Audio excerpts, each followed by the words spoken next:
okay, everything is all functional. Right, so bit more of a relaxed one, hopefully. We'll see what chaos the group musters up today. But end of last session, the party had a little bit of a talking to from the lovely Cassandra and their guildmaster as to,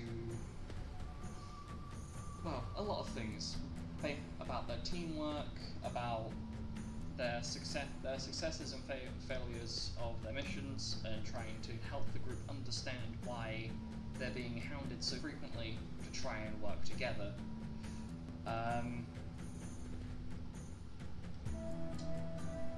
Party had also done some research into trying to get more of an understanding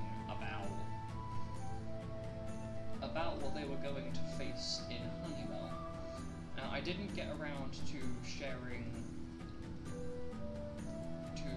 what Alec and Penton had gathered whilst they were searching, and that was partly because I didn't have names for the things or a fully written out explanation of what said things do. But Penton and Alec, while you two were doing your research, your discovery about these draconian magic items is basically think your magic gear that you're currently using, but upscaled a lot for dragons, are these incredibly powerful, obviously enchanted pieces of gear that humans could wear or use if they were downsized, but they typically tend to be cursed for those that aren't pure dragon blood. However, you did find out with the assistance of the information that I believe it was Mira and Yuzok who found the name of the dragon itself. The opponent you are going up to fight, or at least exercise, if you can't fight it, has intentionally made sure that the things that he's carrying on him allow him to regenerate his magical energy, allow him to punch through some of your defenses by lowering them if you're within a particular range of him. And it mentions something about absorbing ethereal energy, but it doesn't. The notes that are there, some of it's written in Draconic, and some of it's just really messily scrawled, like somebody's been writing this down, and then as they've been writing it down, they've gotten distracted by something. So you've kind of got information, but it's not completely clear as to what's going on there. Oh god, I wrote that down because otherwise I would have forgotten it. My question to the party. It's still the third or fourth? No, still the third. Like the ending part. It's still the third, yeah. Yeah. Is what do you plan on doing with the remainder of the day?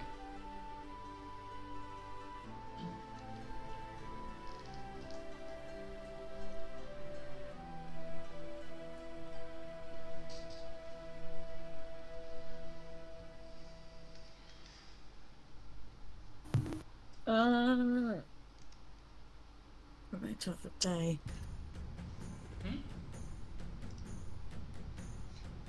Just having a think. Sorry. Oh, that's fine. My brain kind of had a moment. It was like, Oh, can I ask Kay to teach me writing runes? let me check something real quick. Oh, yeah, because I'm not changing the sheets. I will put the dark mode thing back on. It's a little bit more bearable to look at.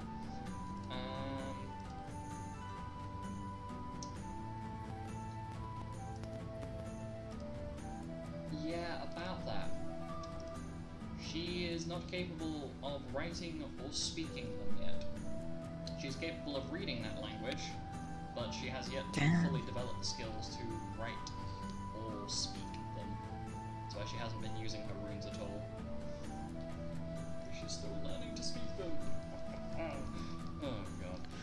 Okay, I'm gonna go try and figure out how to write runes by myself then.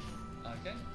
So I should probably write down somewhere what's happening.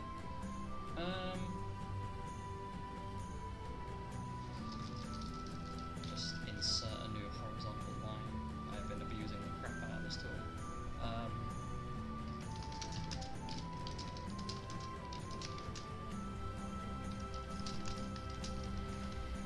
Okay. Milo, have you got any idea what you'd like to do?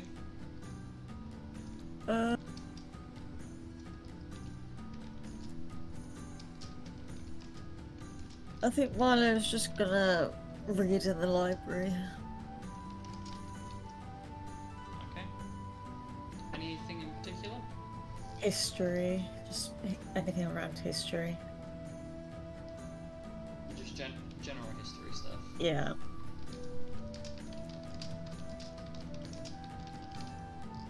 Okay. Mira, anything in particular you want to be doing?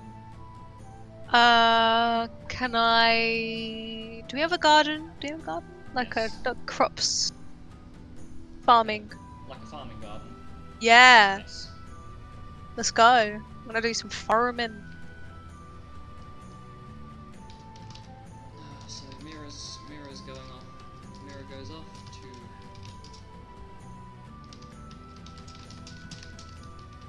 Okay, so you're gonna go off to go and help with some of the guild's crops and do a little bit of like farming related stuff. Yar. Penton. I guess I could go to the guildmaster. Okay.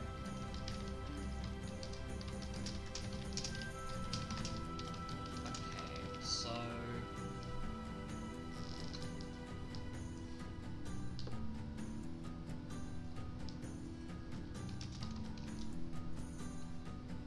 Right.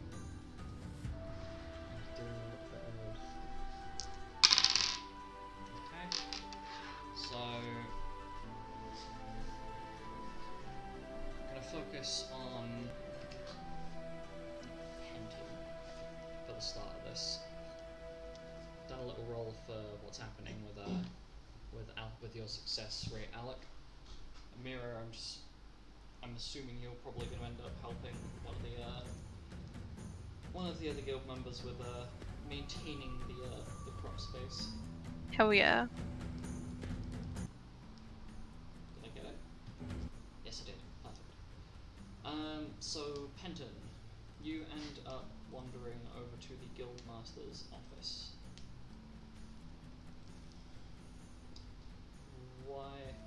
Why are you there?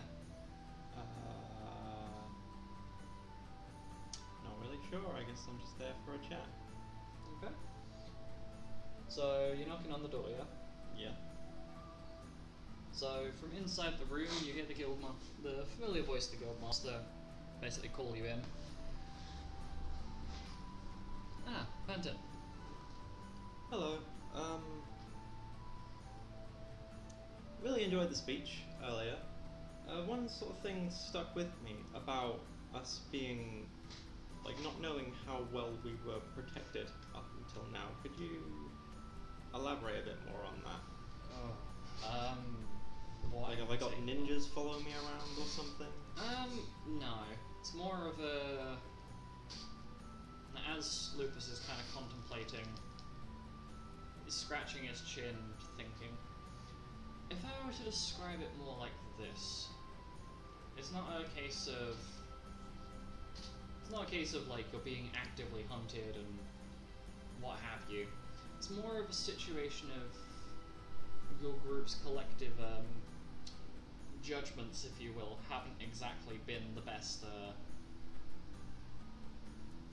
Had the best outcome, we'll call it that. And so there have been multiple points where I have been requested to dismantle your group or punish your group or particular circumstances depending on what happened, where I've had to step in and... So you mean more diplomatic protection rather than physical? If you can call it that, sure. Wouldn't exactly call it diplomatic, it's me putting my foot down. and assertive myself, but close enough.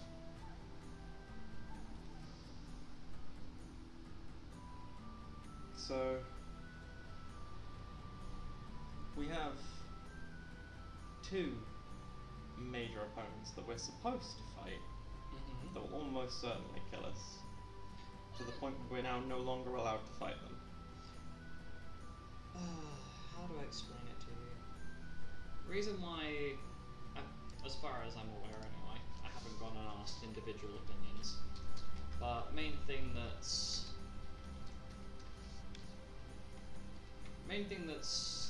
in. Sorry, you'll have to forgive me. I'm trying to think of the right wording. I suppose the best way of looking at it is that with the way that your group has been acting lately, there are a lot of concerns from other guild members that once your group goes down into the abyss, obviously your emotions down there get heightened a lot. There's no way that I can train anybody for that. It's a make or break moment. You either manage to keep it in check, or you kind of lose your shit.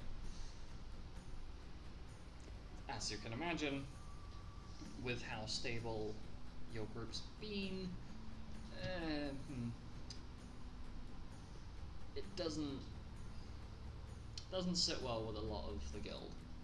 I'm very aware that Father Bear himself offered to have to cover your group if things went that badly, or if we desperately needed to enact the plan. Say, in hypotheticals, your group is still not ready by the time that we've managed to prep everything to risk a venture down into the abyss, and your group's not ready, but I don't know, via some horrific means, it's a now or never situation. They have Father Bear himself and a couple of other guild members have offered to basically keep all 9 of you separated from one another as we make our way down there. Right. And that'll work? Lupus a lot is of the other a lot of the other groups don't seem to have the best opinion of us either. Lupus's shoulders kind of sink a little bit. Well, I don't want to put it that way, because I have faith that your group can improve, but it's a coin. We'll put it this way: you're a gambling man, yeah? I am. It's a coin flip that I don't like the odds of. It very much feels like it's a weighted coin rather than a fair and even coin, if you will.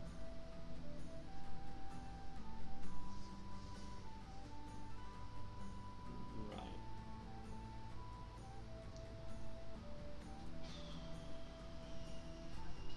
Would we fare better if we had help? Unfortunately, I'm not allowed. Like myself and the rest of the guild aren't allowed to help you when it comes to dealing with mace, because explain to you a little bit how how bounty missions work is that one group is assigned to them. It is one group assigned per bounty, and it's their problem until either they successfully catch or deal with the person, they give up the mission and hand it over to someone else, or that group perishes trying to deal with the bounty person in particular. Give up the mission. Hmm? Give up the mission and give it to somebody else? Yes. There are very, very rare circumstances when a group can give up a mission, a bounty mission, to another group, but that's typically quite extreme circumstances. I mean, it's pretty extreme circumstances now. We're basically being led to what could be our certain demise by a system that is seemingly very easy to exploit. Considering the fact that we're not ready for the fight that's coming ahead, and the person who posted this bounty that we're now locked into is the person the bounty is on, because they know what we're capable of, and they know they can beat us. Lupus takes a moment and looks Penton directly in the eyes. It doesn't make much sense. Would you say that Penton is making direct eye contact with Lupus right now? On and off, yeah. Lupus basically grabs Penton's chin and forces direct eye contact. You say that as though Mace is 100% guaranteed to beat your group. Well, from the pep talk that we've had, it seems pretty likely.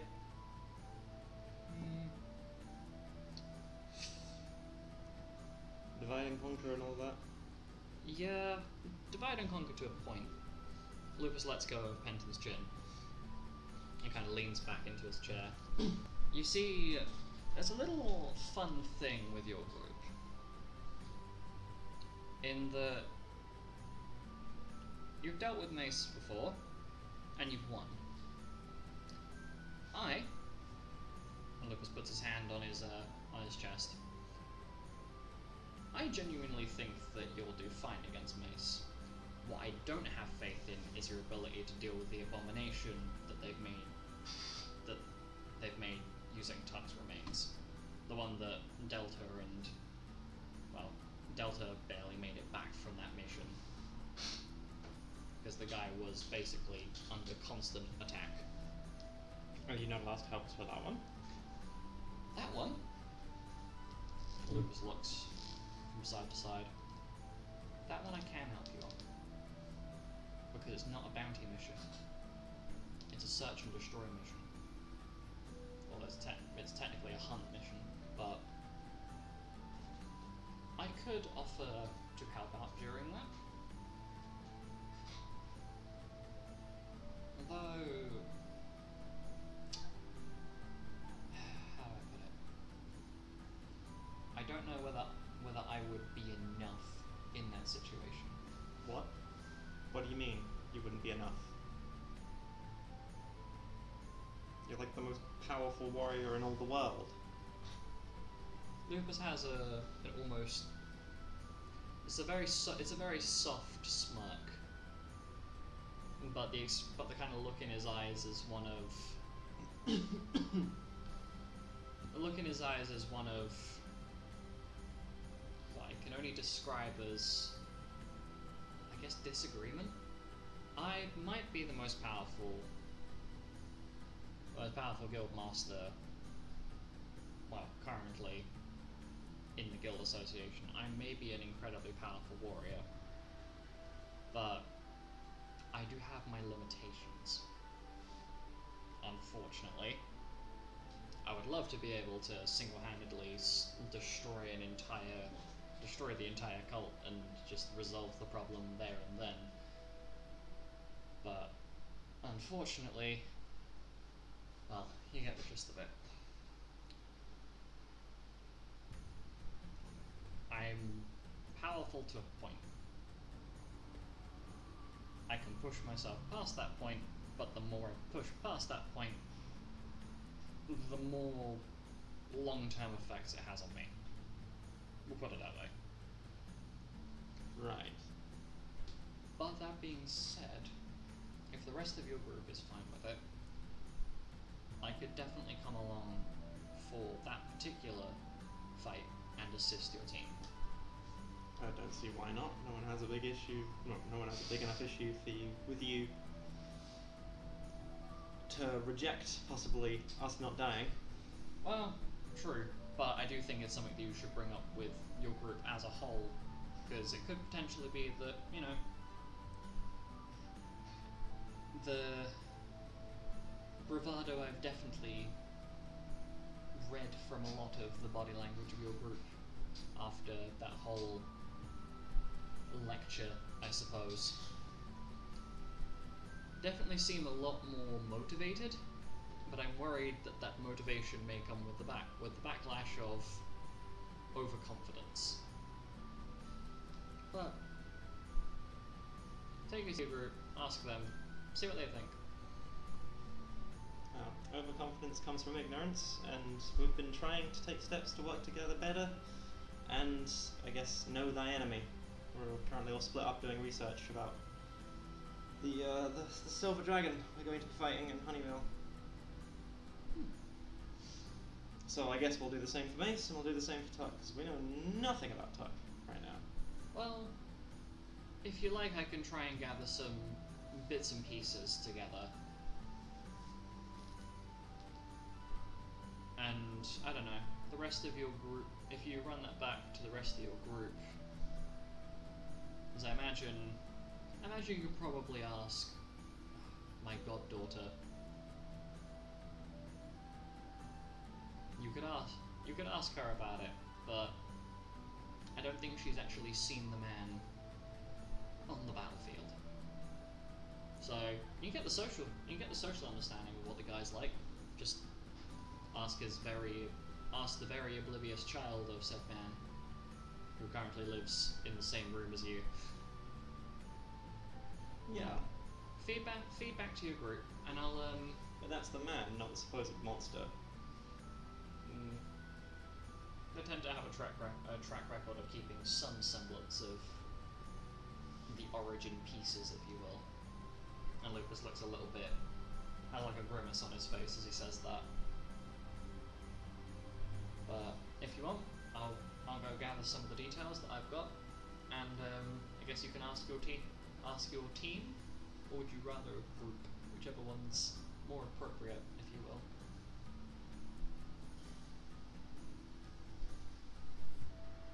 Yeah, sounds good. If you said you're not going to be enough, can't we just get more people? Depending on who your group asks, certainly. So we're allowed to ask anyone we want? Yes, although I would definitely keep it to one or two, preferably. It's a lot harder to conveniently turn up in the right place, if you will. Because I won't technically be helping with the mission. I will conveniently turn up at a location and huzzah, oh my goodness, I should jump in and help. And Lupus kind of gives a sly smile on his face and gives Penton a wink. Because I'm not going to help, but I will conveniently turn up at just the right place to definitely not assist in a fight that you might be overwhelmed with. Great, I look forward to not seeing you there. Wait, no, that sounds really rude. And at this point, Lupus starts like proper belly laughing. Alright. Recompose myself. You go off, get your rope together, and ask them if they'd rather a more casual conversation or something more like the lecture beforehand. It'll make sense when you come back with an answer, okay? Wait, out of character. What? Basically, Lupus has said to you to ask the party if they'd prefer a more casual conversation about the information that you've asked about, or if they'd rather something more structured like the lecture that you received, I guess, in story, would have been about an hour, a couple of hours ago at least. I think the structured thing worked quite well, so... Well, ask them, because I feel like after having one structured lecture and being told, hey, you guys aren't capable of doing the thing that you want to do, perhaps a more relaxed conversation is in order. Ask them though. Anyway, off you go, little rabbit. I will see you in a bit when you return with your group and your response to casual or structured. Okay, see you later. See you. And Penton leaves the office. So in the meantime that interaction has been happening, I'll say about half an hour's passed before the group kind of reconvenes back in the room. Alec, you have had absolutely no luck trying to get progress on runic, because every time you try and write one of the letters that you can read, it doesn't.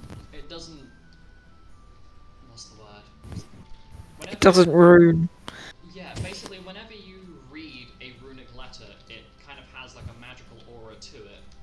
Think like, have you ever seen like the word walls in Skyrim? Think. No. Okay, just think glowing letters, basically. Whenever you read runic, the letters tend to have an almost glowy effect to them. Whenever you write, Oh, I didn't even get to roll. it's a percentage thing. Runic is a very, very awkward language to master because it's got a couple of extra layers of things on top of it. So, it's a bit of a pain in the ass. Yeah. Damn.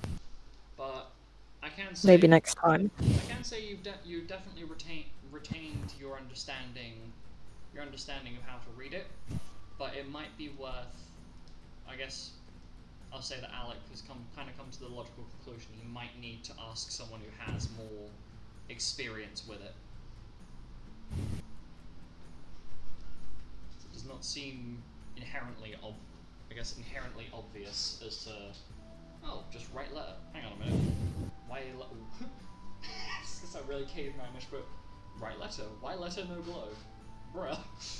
Okay, so Mira, you've helped out Summer with some of the farming. Nothing too eventful happening there. Milo, you've read some general history.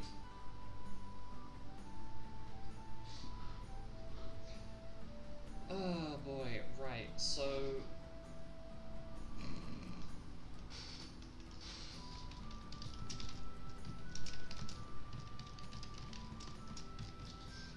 you end up reconvening back at the room,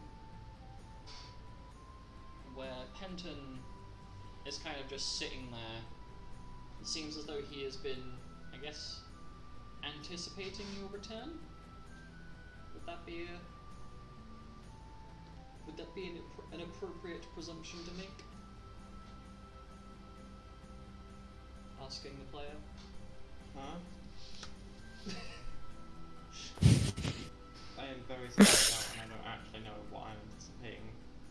Essentially, you've returned back to the room and I'm assuming waited for the rest of the group to come back to ask them about, you know, whether they want the information you've gone to ask Lucas about, and ask them whether they would like that kind of communicated to them in a more casual style or more lecture. Basically, you've gone out to go ask information, wait for them to come back to find out. Give my brain a second, I'm very tired. TLDR, you've gone to go and ask the guild master for some backup,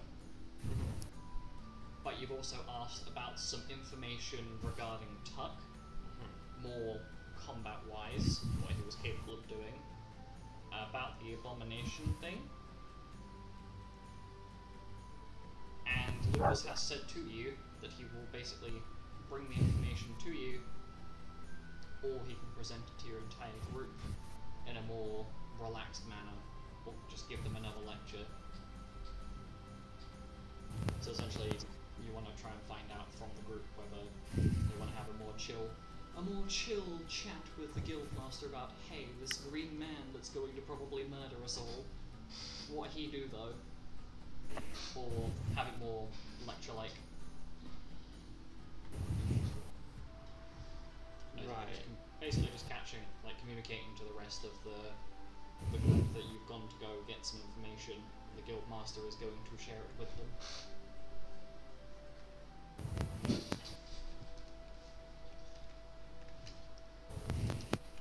I apologize, this is a little bit messy.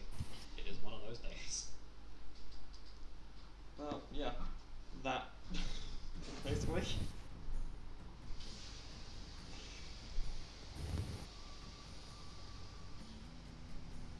went to ask the guildmaster whether we'll be allowed backup on the mace mission, and he told me no, because that's the way that apparently that's the way that bounty missions work, which I thought was really stupid. But I also asked about the Tuck Abomination mission. Apparently we are allowed help in that one. Basically anyone we ask to help us, we can get, so long as they say yes. Guildmaster has offered as well, so we have a better chance of not dying to that one. I also asked them if they knew anything about the abomination itself and what we can do to fight it, just like we were doing with the Silver Dragon, but he hasn't told me anything as of yet, but he apparently does know stuff, so he basically said, do we want to have another lecture about it, or do we want to actually have a conversation? Any questions?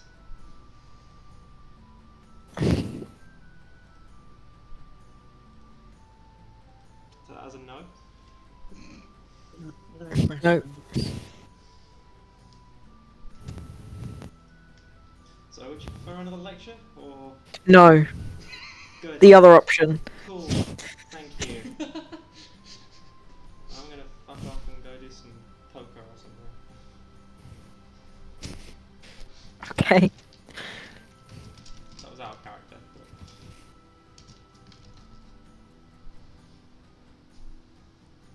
Okay, so... Mira, would you like to come with me? Wanna go play poker? Yeah! I'm just imagining as Penton's like, yeah, I'm just gonna go and play a card game in the corner. Mira's like almost vibrating aggressively. No, I mean go out into Lenfire and find somewhere to actually. She starts glowing. I'm just imagining Mira's like intently staring at Penton, just vibrating aggressively. Come on then, small green one. Let's go make some money. Yay! Okay, so I'm assuming you two are just gonna you're gonna teach her a little bit about the card games. Okay, so nothing I need to set up like a whole scene for. No. Cool. Right. So the group ends up getting like a collective message from the guild master that he's gathered up some useful information, and once Penton's come back with the group's response, he'll set up something the next day, because it's now quite late in the evening. Have we had dinner? Yeah, I'd say within the time that's passed, you've definitely been able to go and get food and come back again. Where's the food? This feels like it'll be a really stupid idea, but it might just work. What are you planning? Stupidity. Oh no. Miscellaneous notes.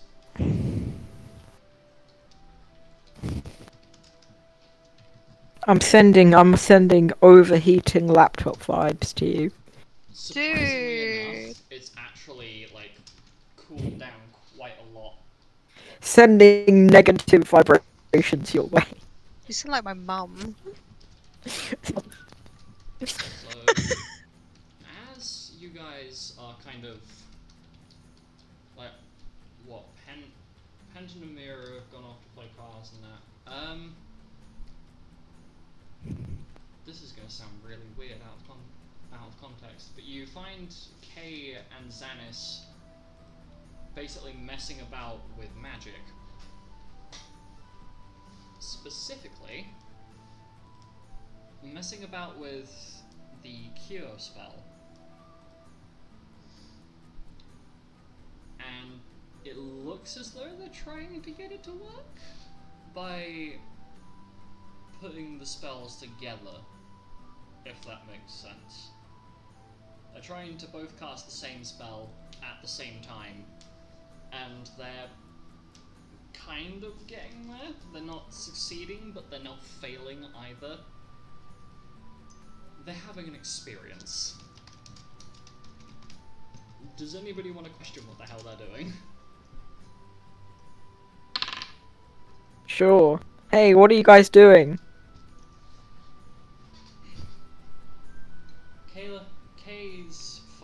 Kay's quite focused, but Xanis kind of stops paying attention, looks over to Alec. Well, we're trying to practice something that, who was it? Xanis has to take a moment to recall. Oh, right, yeah. So, oh god, my voice, I apologise. So, we ended up going to talk to, I am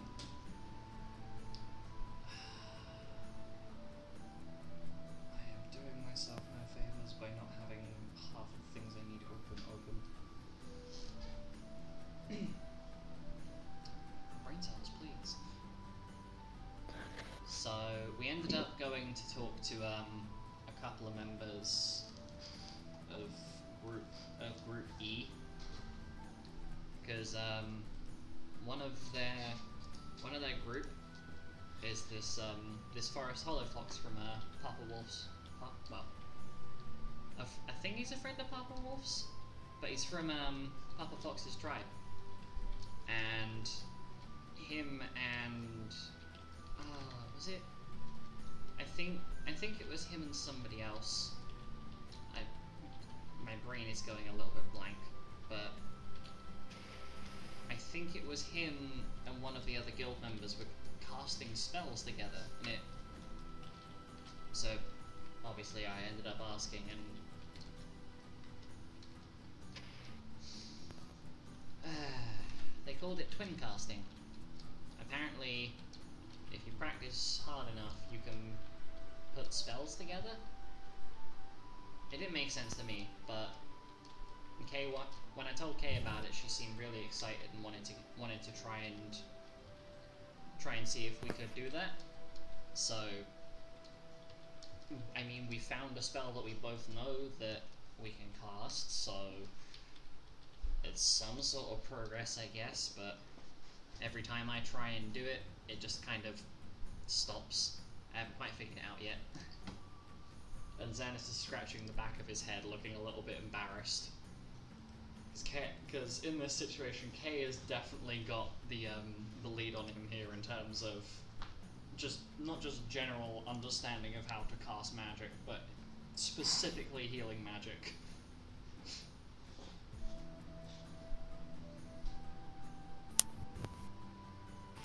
Okay, you two have fun. Okay, so I'm assuming everybody's sleeping now. If it's that time, then yeah. Okay, so roll on the next day. So Penton, you've gotten the response of the group. Are you going to deliver it to the guildmaster at breakfast, or are you going to kind of wait and do some other bits and pieces first? I guess I'll deliver it to the guildmaster. Okay, so you make your way after having some breakfast, you end up going over to the guildmaster's office, doing your little knock, getting invited in. Welcome back. You seem half asleep, sir.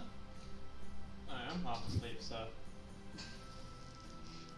I'm guessing your group's kind of settled on what they want to do. Didn't really get any opinions on getting help, but I assume it's all fine. However, don't want another lecture, basically. I mean, understandable.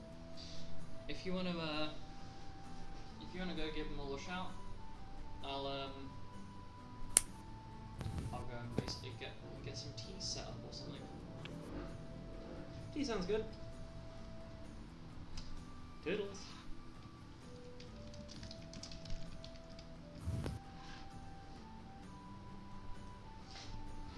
Okay, so you end up heading off to go and get the rest of the group.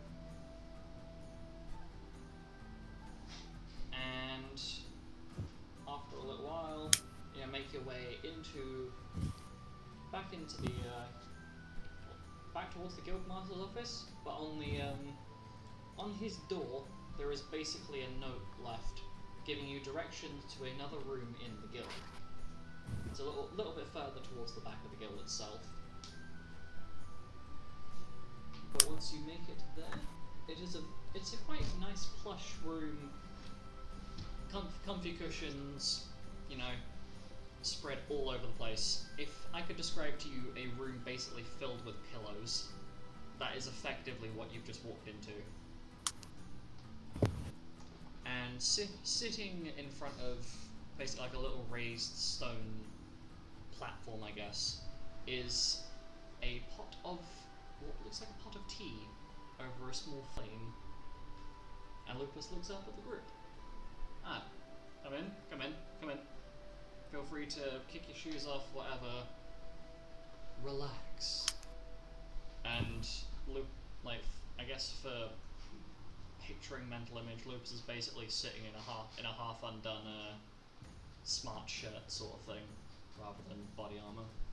Because fuck wearing metal armor everywhere. So, how is everybody feeling after Cass's intervention yesterday?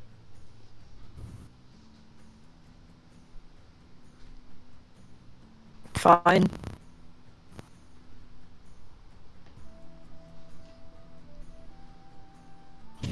Mira, Milo, how about you two? You feeling good?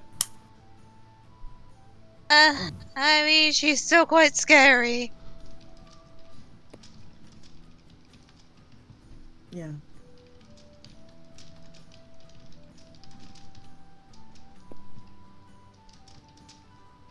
Okay. So, Penton came to ask me yesterday basically about Tuck, and also about getting backup for, you know, when you guys are going to get sent to hunt down that abomination. I've been told there's no opinion, so I'll be coming along with you guys, technically. And Lucas kind of does some little air quotes. And I got some useful information for you that should help hopefully make that easier. And I also managed to dig up some information on Mace, or at least his whereabouts anyway. Anyway, before I start rambling, would you all like some tea? And Lucas looks around the group. Well, A small chocobo waddles from the corner of the room.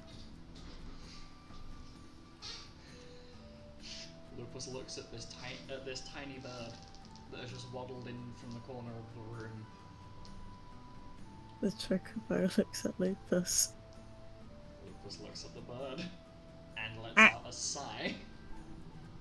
Why is it whenever I say tea, you conveniently happen to be within the nearest 5-foot radius of said teapot? The chocobo then turns into Astra. Well, I can't help myself. You have problems with tea. Hey, there's nothing else for me to do here. I like tea. Valid. Anyway, Lupus pours out a cup of tea for each of the members of the group, and takes a short sip before clicking his neck and kind of letting out not a sigh but kind of slumping a little bit with the teacup in hand. Right. So I have managed to track down where your lovely necromancer best friend is. I'm being very sarcastic. He's hiding in a place called the Warren of the Withered Blood. Oh, Wow. that Cheery. sounds lovely. Oh, it's absolutely not fun. So how would I describe this place to you? And Lucas takes a moment to think. Essentially, it's a really old, abandoned crypt sort of thing. Oh god. I think it used to be one of the, I guess, precursor attempts they made to build the obelisk. It's about 4 or 5 floors, full of doors and traps. It's very poorly lit. So it's going to be a little bit of an experience, but you should hopefully, if all goes well, have your 10th member, if you will, with you by that point. So you'll have a little bit of assistance. I've managed to arrange with a couple of our suppliers for you all to I guess re-outfit yourselves in preparation for what's to come. And Lupus basically throws down basically puts down like a bunch of documents in front of some of the party. I've managed to kind of scrabble together some bits and pieces about your lovely nemesis, and then dealing with whatever they've made Tuck into now. Besides a pain in the ass. Well, Astra kind of just chokes on a tea at that. Lupus looks over to Mira. A question for you though.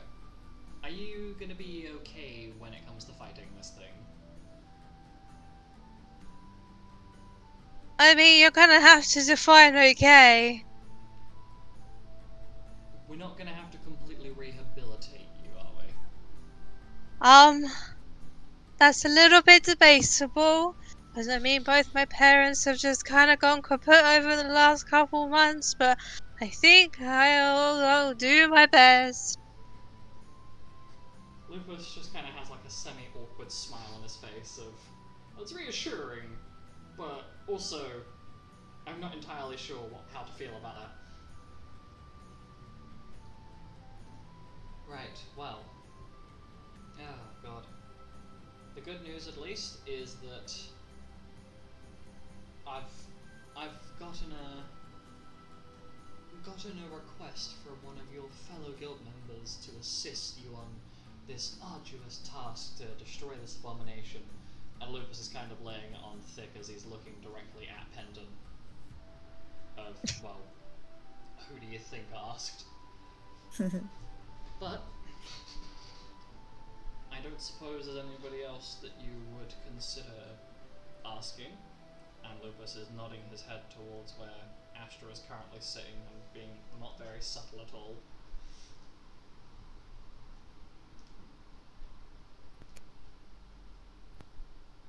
No one immediately comes to mind, but you do appear to be gesturing towards somebody. I'm just saying. You've got resources there, and I don't think I've ever seen a tea lady so bored in my life. Is it safe to do so? Never. He's sealed away for now. Hmm? Oh, right, yes. Should be safe to do so. Obviously, I'll probably end up taking a quick scan of the area that you're fighting that thing in before I give the thumbs up or the stamp of approval. It does make me wonder though.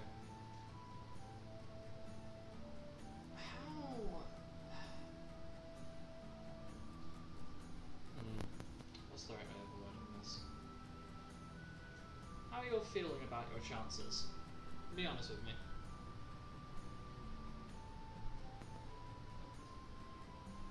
What, for the tug fight?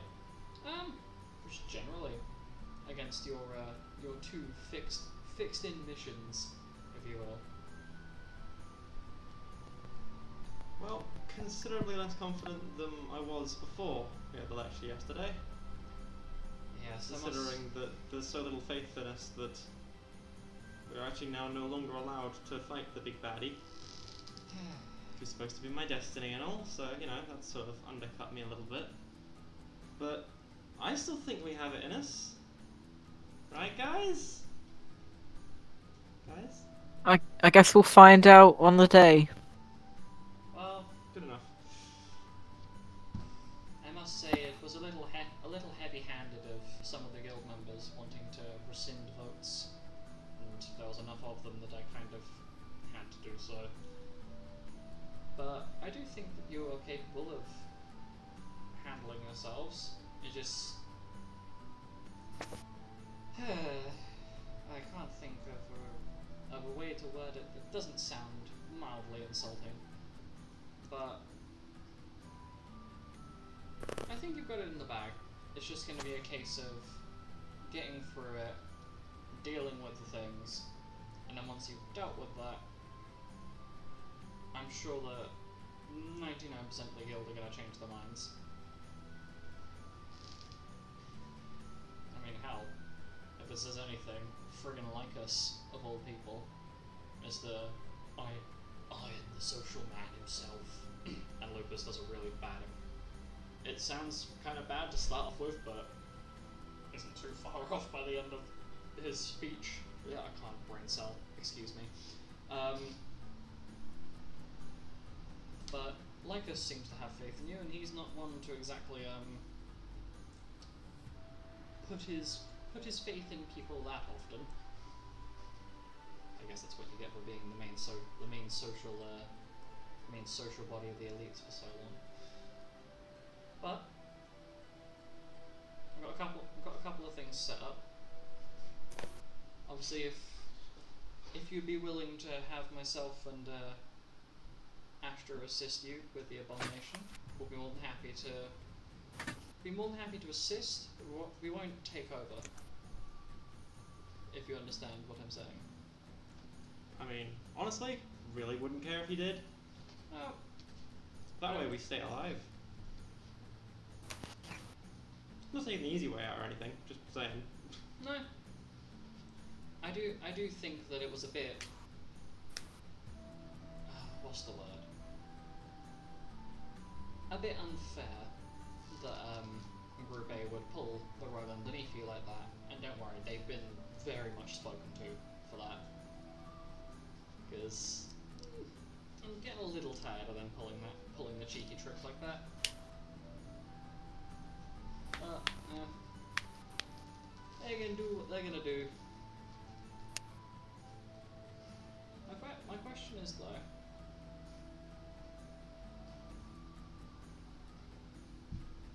God. I must apologise, it's probably tiring listening to me talk, but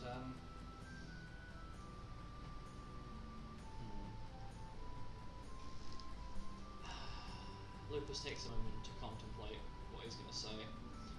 I suppose the main thing I should be asking you is how do you all feel about the idea of, I guess, getting plunged into potential danger on a moment's notice, considering that this entire situation has kind of come out of left field, if you will? Isn't that what we're always doing? Just jumping into danger at a moment's notice. I mean, you aren't wrong. It's kind of the status quo, really. Yeah, it's the name of the game. Lupus has a semi-confident smile on his face at that response. Well, have I got some good news for you then? Once we've sorted out Mr. Abomination Man and dealt with the last time, I'm going to have to deal with Tuck. And Lupus very, very unsubtly fist pumps. Once we've dealt with that, I'm trying currently to convince a lot of the different groups for me to assist. I guess not assist, but organize your group and a couple of my inner circle, if you will, to go hunting down those heirlooms. Ooh. which you'll be given the choice of what order you hunt them down in. But I thought it might be interesting to let you explore as you wish, and sort them out in the order you would prefer. Oh, and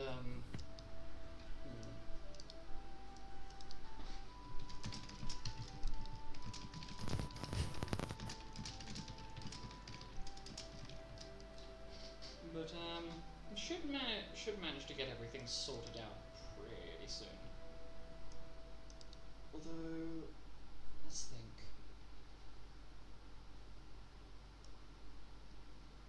Oh, you'll have to excuse me. My brain's a little bit overloaded with the different bits and pieces of information. But something that will be quite useful is this little information pack I put together. Unfortunately, I'm not quite sure how you'll handle it, Mira. Having to deal with, well, what's left of your father. But I think if you all work together, you should be able to take him down.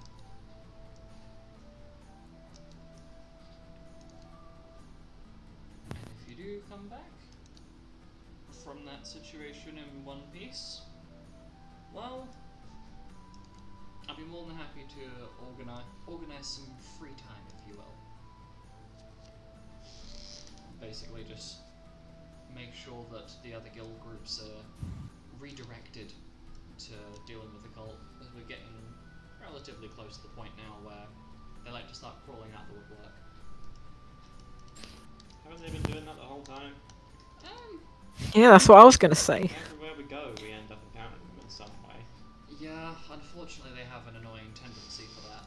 Apart from one time where I'm not entirely sure it was them, but you know. Lupus raises an eyebrow. No, don't worry. Okay. Well, if it makes you feel any better, after we deal with this once we deal with this friggin' abomination thing, whatever it is now, pretty much all of the guild groups have been approved this year to deal with the cult. So we will have the highest, I guess, numbers that we've ever had over the last 50 years or so. So we can push the guild members out to get stuff done, and it means we won't have any cult interference outside of Zeliquin, because they have a tendency to suddenly fall back and retreat around the point where they're going to bring big old Lillian Beast. I shouldn't try and be funny when I'm referring to her. When they decide to bring the Lillian Beast back, they all tend to run and hide in Zeliquin. All of their cultists gather together, and, well, I'm sure you can imagine, it's not exactly a fun time. Lupus flicks through the first few little pages of the notebook. So I suppose I should start by letting you all know about, I guess, what you should expect. This guy is carrying a lot of illusory abilities. He's gonna mess with you all, so be prepared for that. And the same thing goes with his knowledge of blue magic as well. Unfortunately, that's gonna cause some issues. And Lupus scratches the back of his head. I mean, Astra, you can probably vouch for that. Yeah. Yes, of course. See, it was great when he was on our side, and then he turned and. You could I say mean, I'm that quite sure he had his own agenda the entire time. Yes, if we'd seen the I know, of course, the case, but at the very least, we've managed to preserve some members of what was left anyway.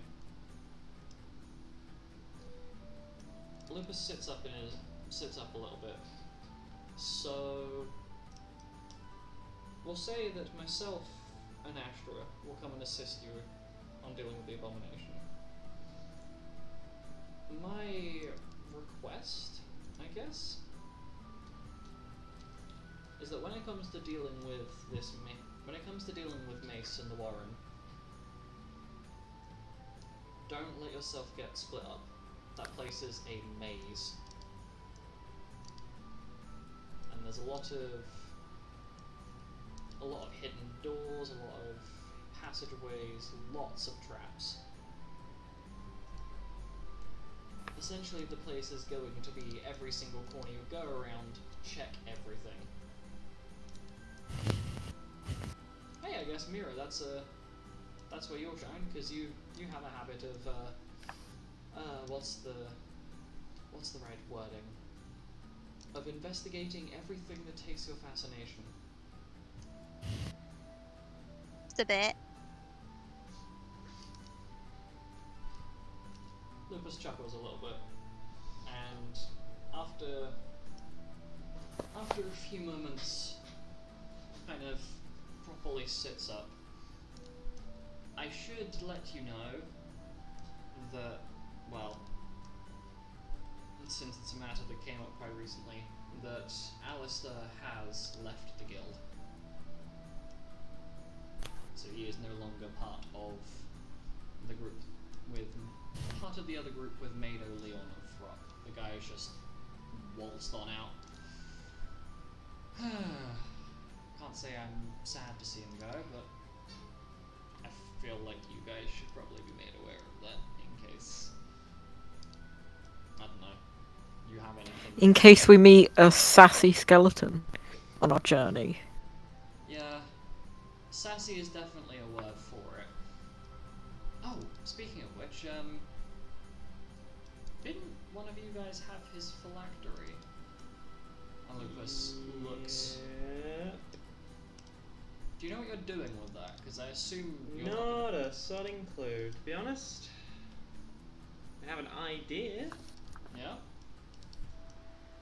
I was gonna give it to someone to keep it safe, because do they know? Does he know where it is? Like, because if he like turns against us or something, would he have to track us with it, or? I mean, yes.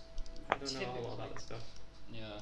Typically, liches have a pretty strong idea of where their phylactery is. It's not one of those things that you can just conveniently lose under the sofa. But, it's where their soul, I guess their soul is technically housed, to some extent. So, he's definitely got an idea of where it is. But I am glad that you haven't made the terrible choice of taking it with you into the crypt. Why would I do that? I don't know. Unless I forgot about it. Yeah, that's probably not a good thing to forget about. No, it's not. I mean, if you really want it, you can have it, or I was gonna give it to Lycus. I'd definitely give to Lycus. Guy will definitely be a better keeper of it if I'm coming with to help deal with that abomination. Oh dear. Anyway, I believe I spotted you earlier, Alec, trying to practice writing your runic. How did that go for you? Didn't make any progress. Well, I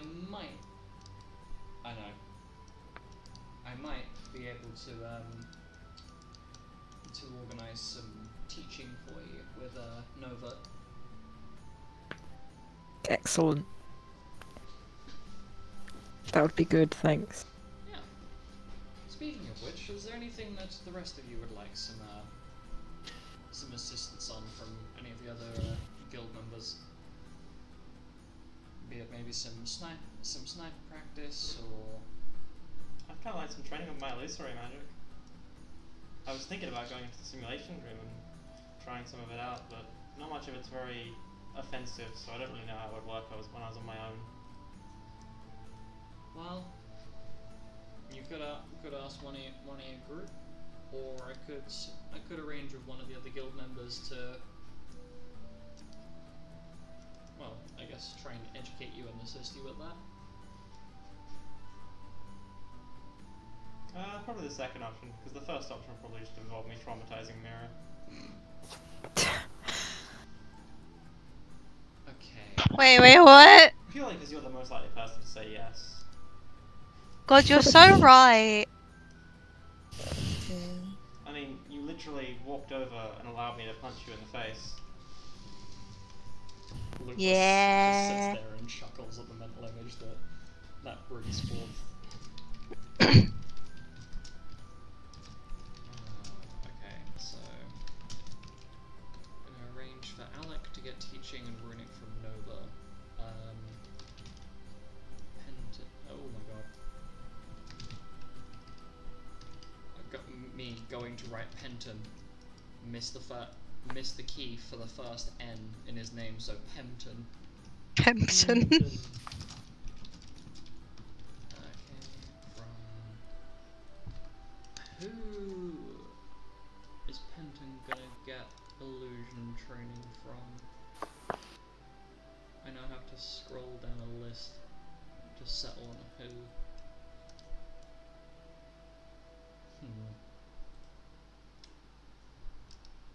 Lupus seems to have like a light bulb moment of, ah, yes, this oh, wait. It's like a moment. What? Hello. This is not the song. The light bulb broke. Yeah, like one of those moments of, oh, this would be a brilliant idea. Oh, wait, maybe not that person. Lupus looks over to Penton. Well, I do know one person that can teach you illusory magic, but I don't know whether his intentions will entirely be focused on, teaching you. Uh-huh. Have any of you heard of or met Harvey yet? I'm gonna I don't think assume- so. No. Yeah, I don't think so either. No, okay, thank fuck for that. I don't know, we've met a lot of people. Well, if I said to you Spoony Bard, do you know who I'm on about? No. Okay, good. Spoon Bar? Well, Harvey is a bit of a... what's the word? He's a bit... And Lupus is kind of making motions with his hands that are mildly suggestive in nature. He's a bit focused on, one might say he's a bit hyper-focused on cake. We'll call it that. So maybe not him. Who else? I mean, at least I still get something out of it. What? I mean, you're not wrong, but behave, sir. Mira's too innocent for this. Wait, what? Don't worry. Let's see, not... And Lupus is now... Ah, I know exactly who I can get to teach you. Have you met Melissa? Wait a second. Yes. Yes, Blue most Dragonborn woman? definitely. Wait, yeah. that's not the one that keeps having going, no! No, that's Shalmar, but Oh, that's his, friend, Melissa. yes. Oh, right. Friend or unwilling servant? Friend, unfortunately, for her. She's a bit too nice for her own good. Anyway, right, so I've organized two of you. Mira, do you have anything that you want to learn?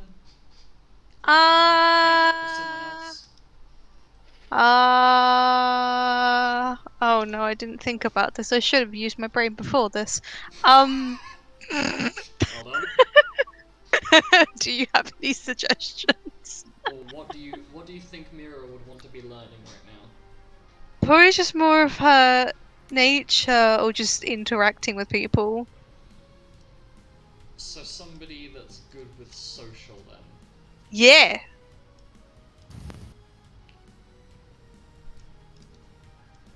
I have a genius idea. Oh no. Lupus looks at Mira. Well, seeming as you decided to have your bird delivered here, and Lupus has there's a slight level of malice in his tone, as though he has personally interacted with Clucky the Second, and imagining the tiny amount of malice, it probably hasn't gone over very well. I'm going to go and get you to meet one of the, let me think. I'm trying to remember what group I assigned you to now. Ah yes, a member of Group F. It's a guy called Theo. It's a Kangan. I'm sure you'll make good friends with him and his chocobo steed Alfredo. Yes, like the food. Friends. So you will be going and getting some.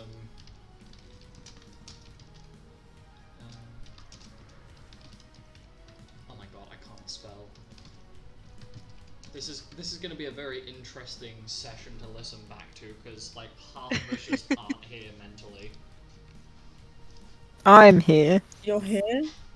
Are I'm we here? We're here. We're here. Must be we're all waiting for next session when shit hits the fan. It's like We're gonna yes, preserve our energy. yes, Alice is back. We're going to Honeymill and we're gonna meet Norlan. And we're Oh, gonna get our no. ass kicked. Potentially, Probably. By Norlan. Dragon. By Norlan, yeah. By Norlan, no. I don't even. I'll after the session, I'll give you a taster of the voice that I've spent way too long practicing on. Has nobody but me heard this voice? Nope. I think. Are you sure? No, you did do it when with the doppelganger. You did the It's voice. been changed. It's It's been changed. Wow, the doppelganger can change his voice as well. For context, beforehand I wasn't steady with the voice, so I was mixing Scottish and Irish accent together with like a very small undertone of Welsh in there somewhere. It's now refined down to one regional accent that kind of goes, but I'm also like, Better not be Which Scouse. region? sounds more Irish. Do we now. get to know more? Okay, cool. I thought it was gonna be a surprise. I mean, it'll be a surprise hearing how fluently it rolls off my tongue. That sounds weird out of context. Hold on. I know. Oh, it flows fluidly off your tongue. Mm. Anyway, Milo. Lupus looks directly at you. And is there anything that you would like to learn? How to not be depressed. I think we all need that one.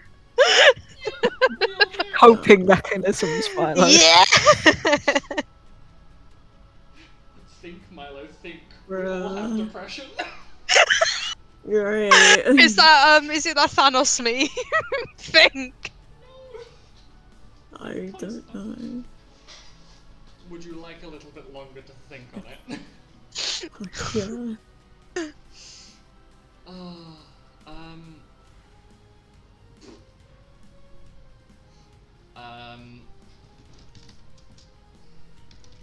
This is gonna be an experience, but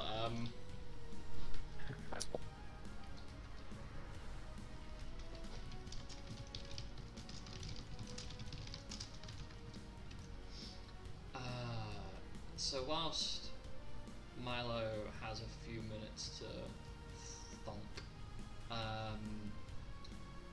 Lupus ends up sending Alice? Yeah, ends up sending Alice off to go and get training from who I've already forgotten who I assigned. I literally had it right in front of my face, and then I scrolled. Susan. And it no. I am not letting Alice get training from Susan. Why not? Why Because not? Susan. That's not a good enough reason. Susan will tear Alice in half. Exactly. No. Just you'll get. Just Susan turns around and is like, "Oh, you're getting on my nerves." Splat. No. You know what? Fuck it. Why not? Alice gets assigned to learn.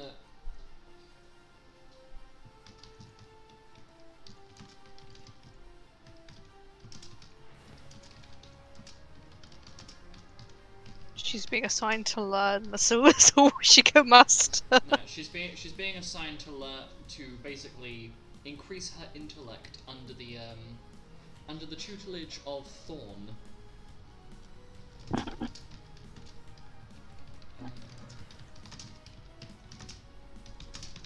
Another guild member.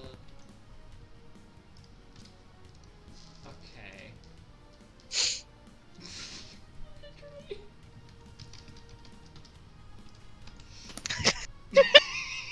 That's brilliant. I was waiting for you to say it. Oh god. Okay. So. I'm getting nowhere with this. You love it though. Are you sure about that? No.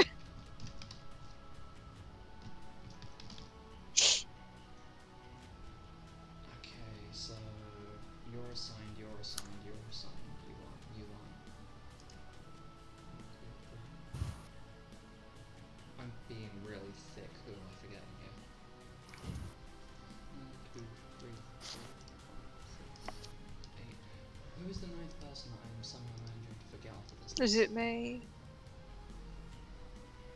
Alec, Miro, Alice has been assigned, Penta. What? How? Am I? Newsark? Xanis and Kay. It's Xanis. It's literally. Wow, Xanis. you forgot your own son! Oh my god! Forgot your own son. Because I thought I'd already written his name down. Oh, no. honey. Honey, you forgot your own son. Oh, father of the year. Father of the year. This is like Finding Nemo, but it's like forgetting Sally. Okay, so Milo, have you had any thoughts, or would you like Lucas to just assign you to someone? Milo has no thoughts. Hear me out. I'm hearing you out. Smithing. So Atlas. Why? Yeah.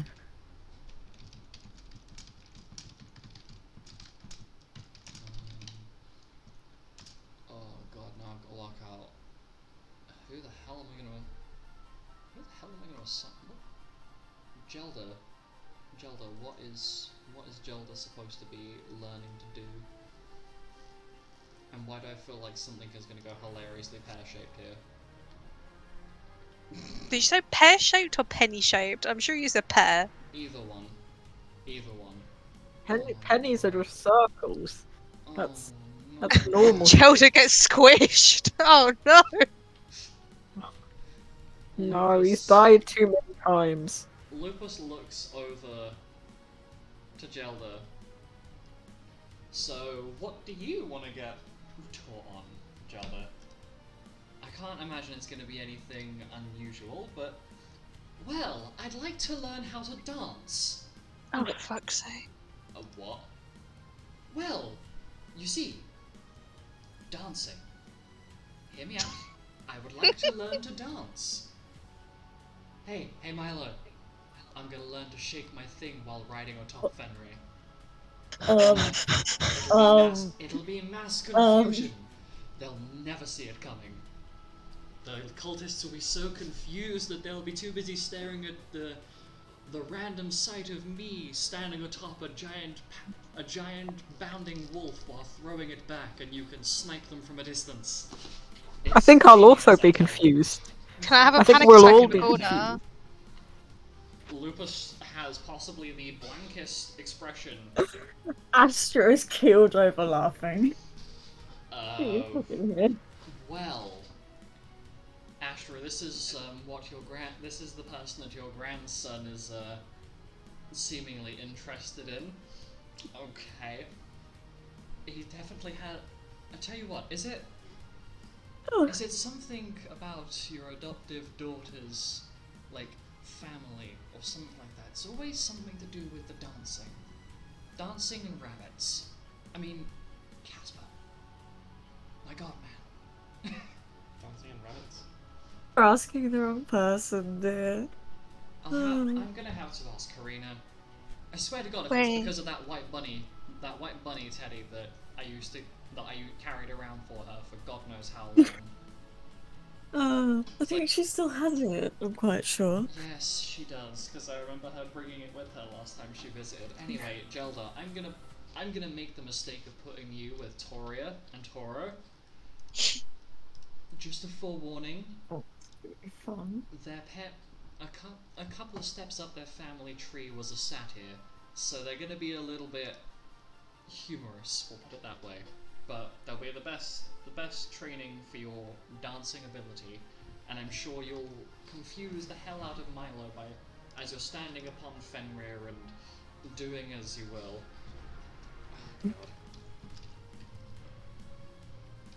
Oh God.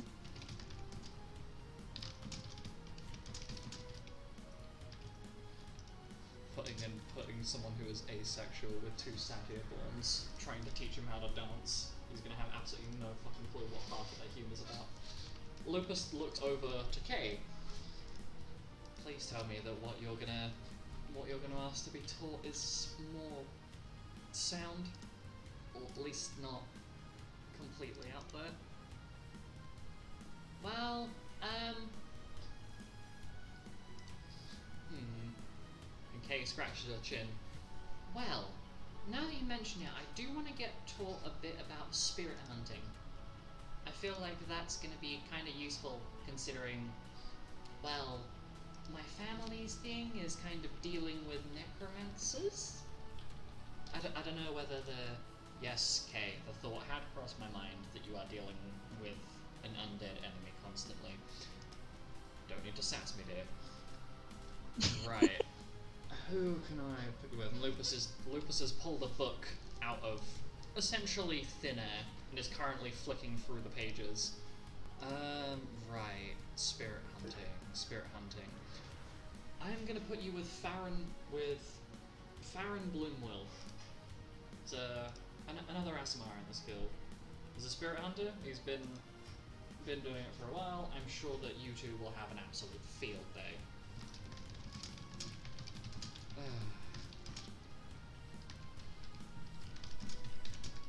From Farron.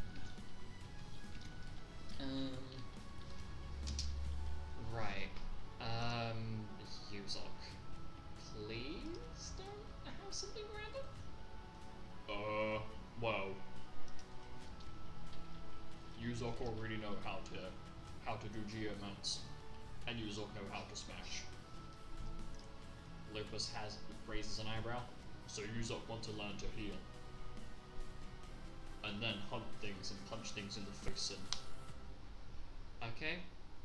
You know what? I'm gonna stick you with Gore. I'm sure that this will go spectacularly.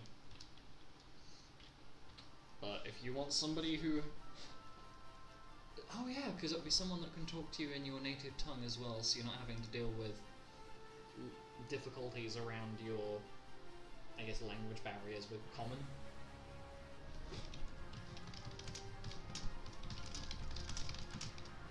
So Yuzok gets paired off with Gore, and my own son. Well, you could teach me. Well, I could, or, because you're already kind of picking it up now, I'm gonna stick you with your dad.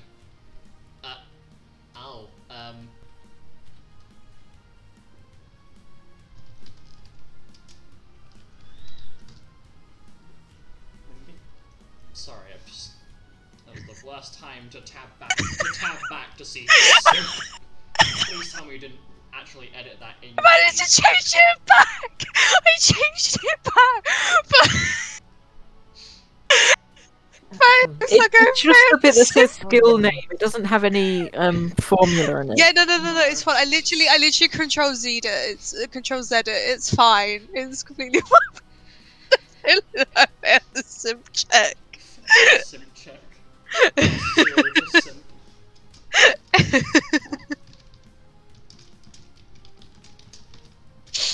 Okay, so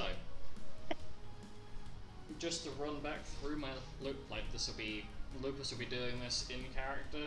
I'm just going to do this without having to vocalize as much because my brain cells are potatoes. So Alec is going to get some teaching in writing runic from Nova. Penton's going to go get training from Nalissa. Mira's going to be trained in Chocobo Knighthood from Theo. Alice will be getting training in her intelligence and, to some extent, trying to learn how to manifest blue magic from Thorn. Milo's going to get taught some smithing by Atlas. Gelda's going to learn to dance from Toria and Toro. Kay's getting some training in spirit hunting from Farron. Yuzok's going to start learning the basics of white magic from Gort. And Xanis is getting trained with Ziffy on his stealthing capabilities. I've gotten everything right, I think. Please correct me now if I'm wrong, because my brain cells are mush. I think you got it. That's alright. Hog. Let's go, boys! Ooh, my Okay. strength is no longer -1. Congratulations. Oh yeah, by the way, Thank you. I probably forgot to mention it at the start of the session, but the party did get their level ups and I did sort out their sheets before session. Ah, thanks, my mum. So, I probably should have brought that up sooner, but oh well. So, I am not going to bother doing the NPC bits on screen because that's just me talking to myself for God knows how long, and that's just kind of cringe. So I'm going to roll the mystical D10 because I can't be up. Wait, hold on. No, it's not a D10 because Alice's player is sadly not here, but it was last week for a while. So I'm actually rolling a D4. Who is it going to land on first? Me. Oh my god.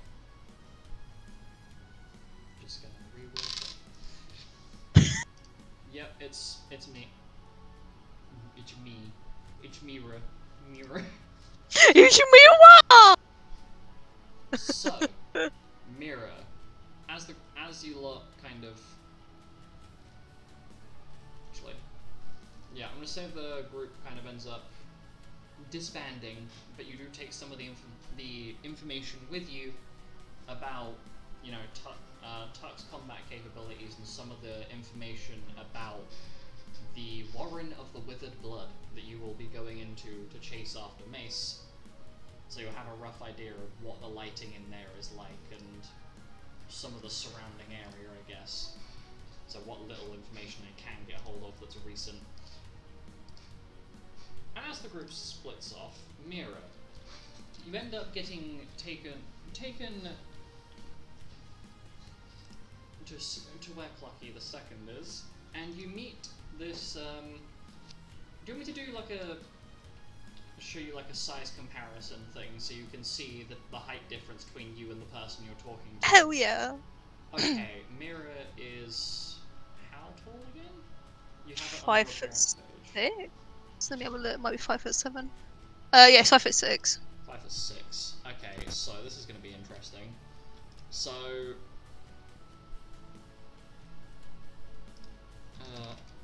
for context, this is in dark mode because I've just put dark mode on everything. Otherwise, I get screen glare and it's not a fun time.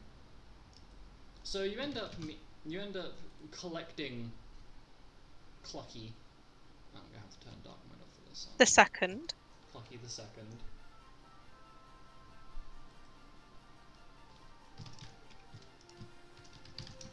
Oh, there is an inconsistency.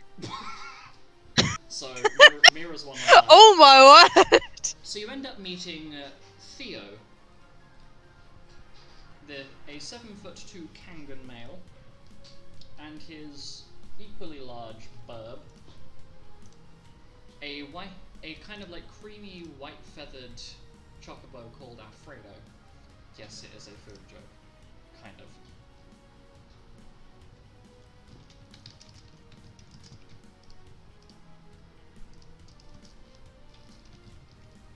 Well, mate, pleasure to meet you. My name's Theo. And this is my trusty bird. Say hello, Alfredo. And your name is?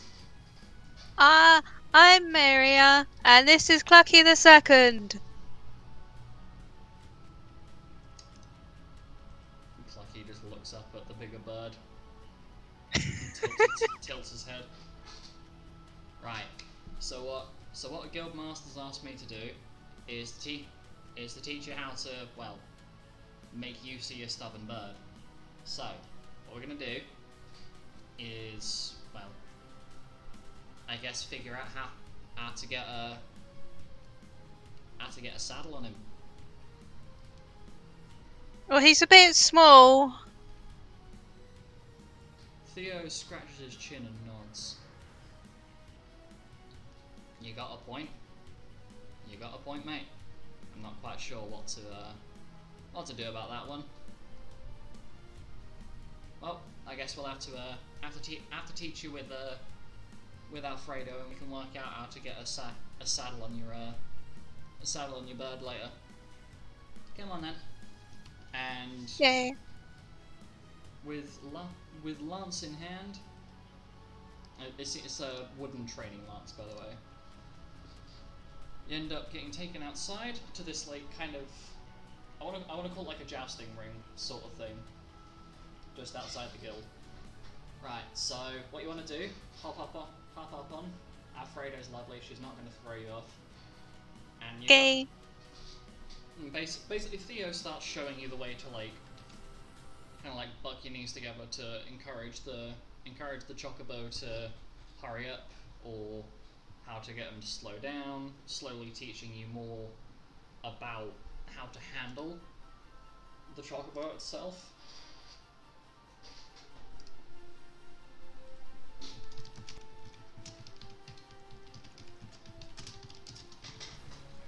And I'd like you to make me an animal handling check, please. Animal handling. One moment. Oh, okay. I'm gonna have to take my 10 on this, so that's a 19. So you managed to kind of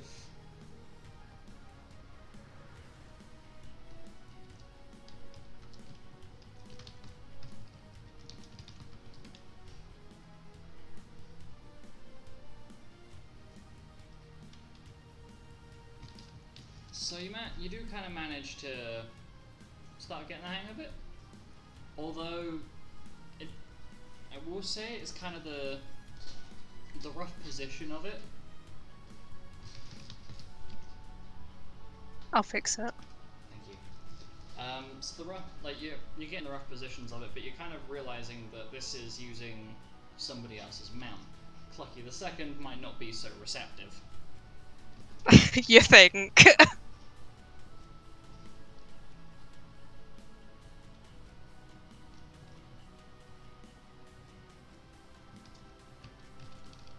So eventually Theo manages to find some things to make a miniature saddle for Clucky, and he makes an animal handling check. Yeah, I don't actually have a stat block, so I'm just going to make a rough idea of it in my head. And manages to somehow convince Clucky the Second to put the saddle on, and then looks over to Mira. Well, mate, it seems like your birds are surprisingly relaxed. That might just be because I'm pretty used to handling them. See how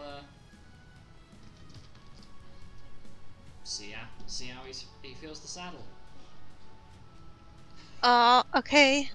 So Mira, you get off of Alfredo, and you go to sit on Clucky. Oh no, I'm gonna crush him. Roll an animal handling check for me. I will give you advantage because this is your personal mount. My technically. bird. Oh my god, I rolled 2 8s. 19 again. So you manage to handle it pretty well. Although it does, if I can put a mental image in your head and everybody else's heads. This is the same kind of energy as like it's the same kind of energy as a beast man riding a tricycle sort of energy. Mira is way too tall, and just the size comparison. Clucky is basically an oversized chicken, maybe the size of a toddler. So we're talking like 3 foot maximum. And Mira is currently riding on the back of this 3-foot bird. But that being said, he doesn't have a bit in or anything, but he's following commands, surprisingly. Although does seem to have a tendency of if you're not commanding him to move in a direction, he's running circles, making you a little bit dizzy. Please go to this. No, I'm gonna be sick. And Theo's just laughing his ass off as Mira is basically getting spun round in circles. Theo is out of control. Alright, don't worry. I am probably Alfredo. I think don't think that it's a good idea to be trying to intermingle with, you know, the smaller one. We'll find you a mate. Anyway, and after 2 attempts, Theo manages to calm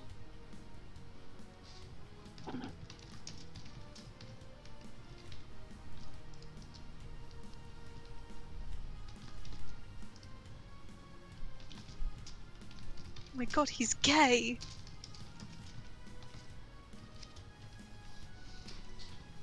Okay, well, you're slowly getting the hang of it, but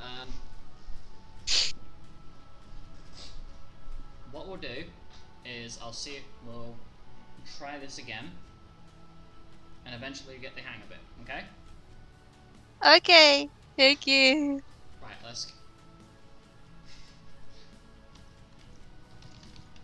but we'll try and give it another go with Alfredo, so if you pop up. Okay.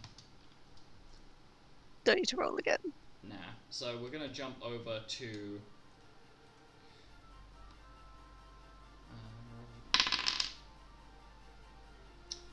we roll over to oh god to Milo. Yes. You have been led over by the guildmaster to where the guild forges. I think this is probably like first or second time you've been here, roughly. Right.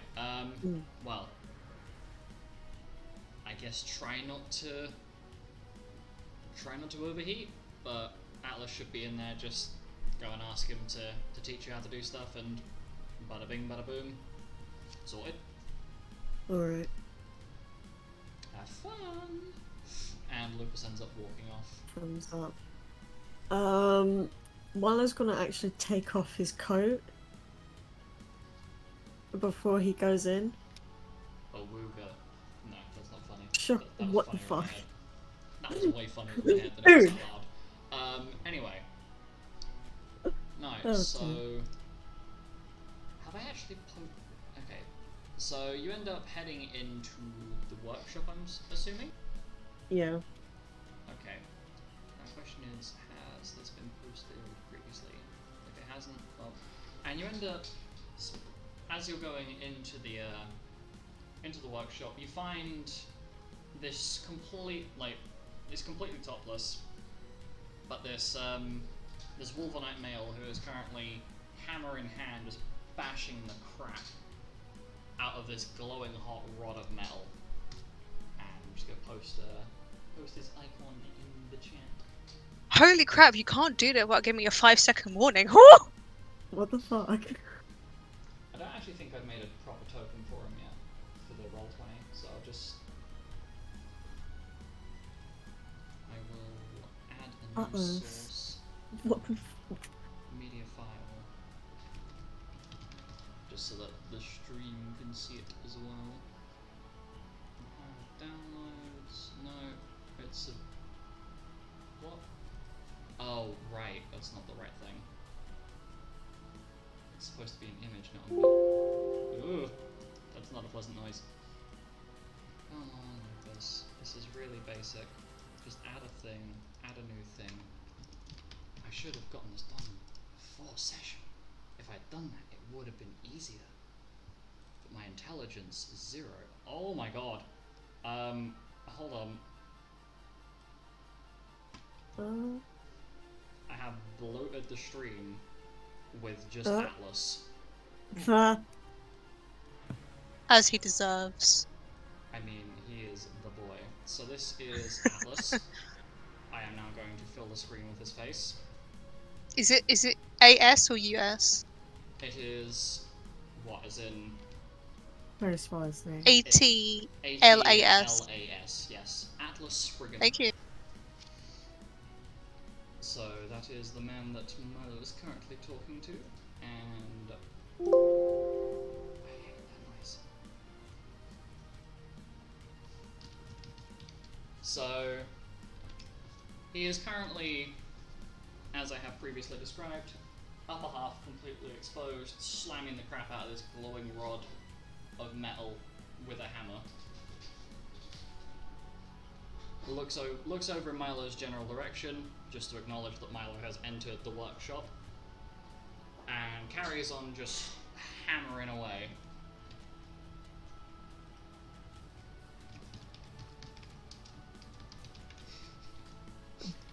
It's because he's too much of a man. He's ruined me. What the fuck? Mira, honestly. Anyway, Milo, what are you going to do?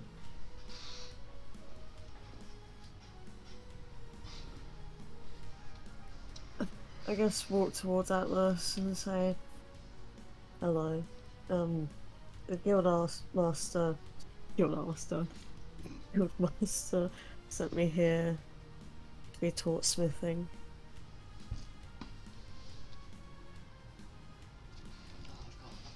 I've got to remember to do the voice.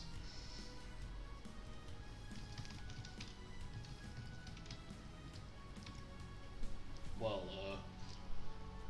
certainly a pleasure to meet you. It's, Milo, right? Yes. Well, pleasure to meet you. And he puts a very scarred hand out. Mallow will shake it.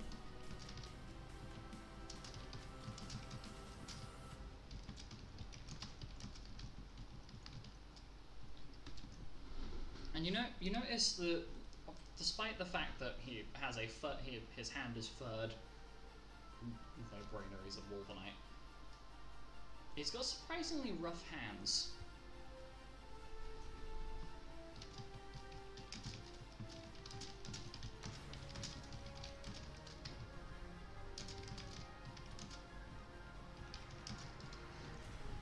Well, I suppose I should probably teach you the basics, but what I'm currently slamming the crap out of is a bar of metal.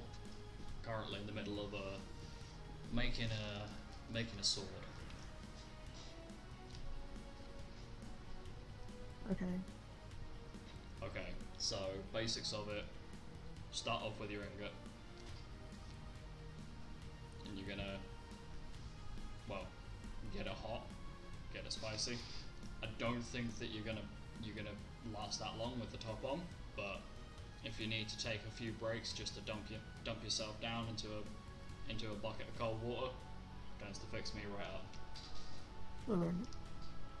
And Atlas begins to start showing you how to work the forge, how to shape the metal.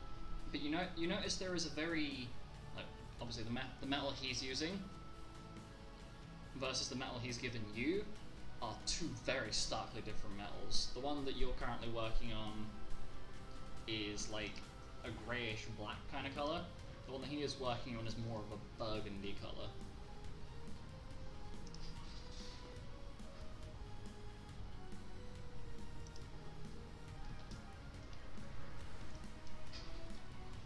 Yep. So I'm not surprising it. I'm not surprised that the smith didn't give me high quality metal to practice on. Let's be honest here. do you want to make like an insight check to actually figure out what the metal he's working is versus what you're working? Would that be insight? Either insight or investigation. Investigation, I guess. Sorry, my brain went straight to the eyes and went, ah yes, insight. Wait, hang on a minute. I realised my own incorrect statement as I realised it.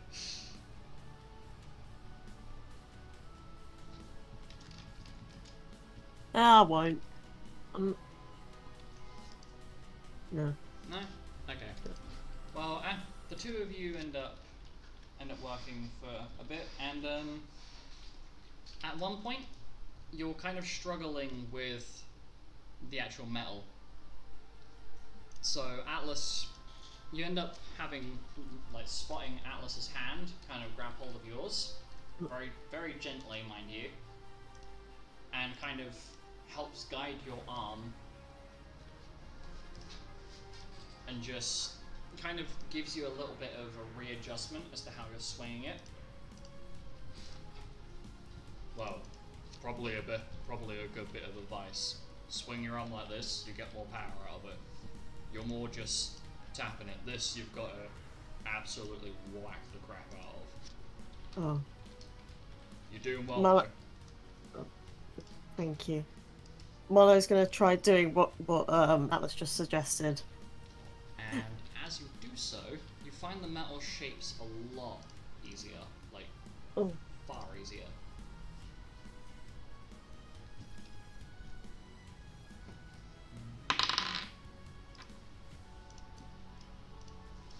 So, what made you want to come and do some smithing?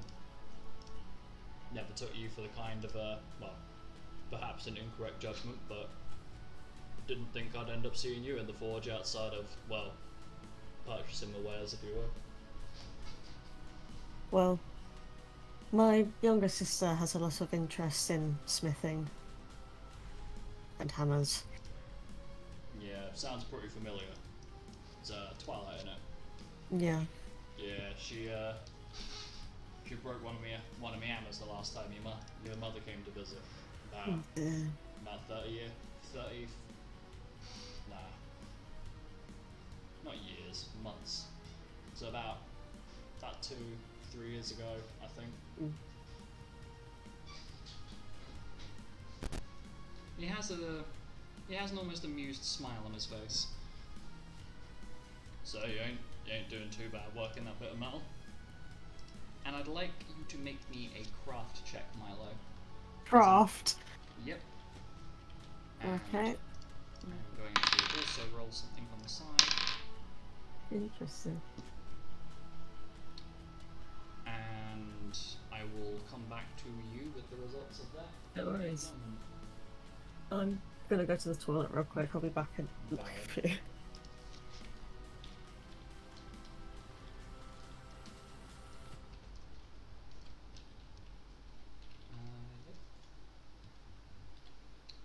Okay. Right, so in the meantime, who do I want to suddenly surprise out the hell of nowhere? Alec! You end up getting directed off to the guild's library to go and learn how to write runic from Nova. And Excellent. as you arrive in the library, it's a big old, well, I mean, you've been in here before, but you end up, oh god, I'll find Nova's thing, 2 seconds. You would think I would have prepared all of my notes before I started deciding, hey, I'm going to randomly introduce different people to different characters. You would assume I had the intelligence to do that beforehand. I, however, am a fucking idiot. Therefore, didn't do the thing when I needed to do the thing.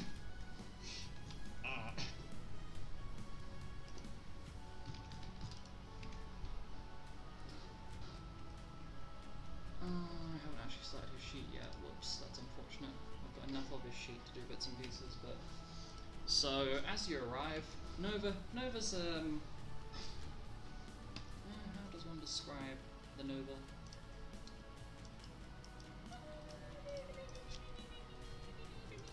So, as you you can definitely guess that this guy is... There's a reason why this guy is called Nova, as his fur is, like, completely black, but there's, like, yellow patterning over it, kind of like, I don't want to say, like, paint splotches, but think, like, almost like dust. There's little yellow patterns across his fur, with his hair being a deep purple in colour, with an almost, like, galaxy kind of design to it, if you will. This guy definitely seems to have a thing for space and spatial-like things. But as you approach, he looks up. Oh, hello. You must be, don't tell me. Alec. Yep. Well, pleasure to meet you. My name's Nova Cosmon. And, Nice to meet you too. so what can I help you for, then? Runic. I know how to read Runic, but I can't write it, so you are going to teach me. Well, that's certainly a tall order, but I suppose I can do what I can. Right, so... Excellent. Let me... And Nova kind of adjusts where he's sitting in the chair. Well, feel free to take a seat. I suppose I can get to know what you like a little bit before, well, I guess before I'm finished sorting bits and pieces out. So, where are you from, Alec? Ishatath. Yeah? Yeah. It's an interesting place for a tiefling to come from. Don't mind me saying. Not often you get families of demons or devils from there. Especially not demons. Yeah, They I tend guess. to stay more closer to the underworld. So what landed you there? I don't know, I was born. There I was. Happens to all of us, and and he has a kind of semi-sly smile on his face as he Yeah, says you have to ask my uncle how I got there. He never told me, so... I do remember doing a bit of research into that, now that I think about it. Had young lass, I think you know her. Miss Lavanda? I'm pretty sure Hey! yeah, she came along Yes. to ask me to do a little bit of research into it. And making some progress. Anyway, you probably don't want to be bothered by that. Let's just focus on getting your runics sorted out, yeah? Okay, so... Yeah, sure. We can talk about it later if you like. So,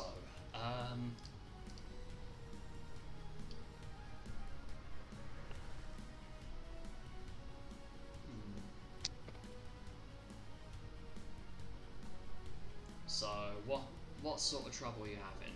I'm guessing, have you at least managed to write the characters of them down properly? Yeah, it's just not... It's not runing, you know?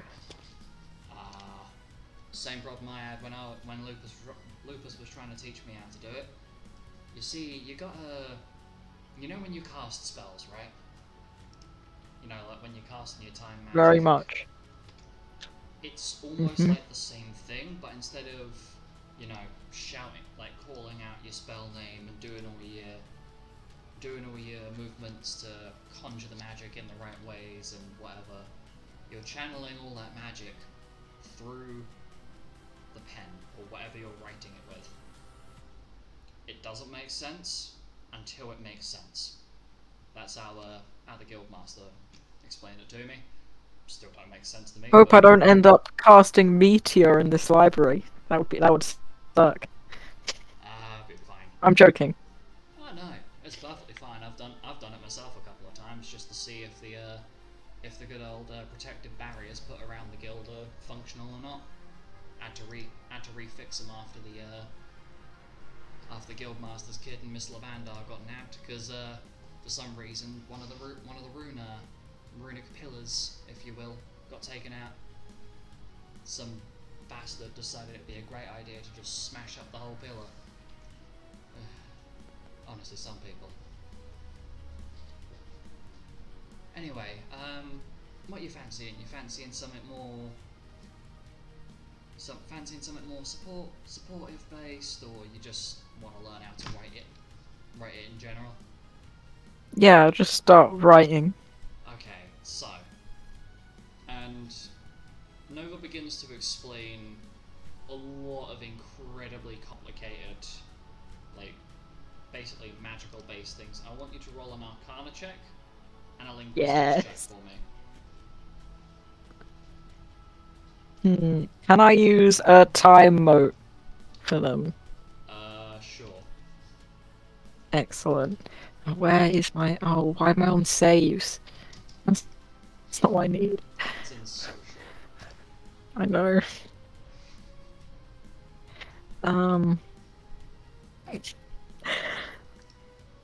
Do I even need my... I don't need the time mote for the first one. I rolled a natural 20, so that's a 45. Damn. Yeah, And then definitely that's the this. Arcana. Mhm. And then linguistics, I will probably not get a natural 20, so I'll add it down. Ooh. Yep, good. Where is it? 3d4.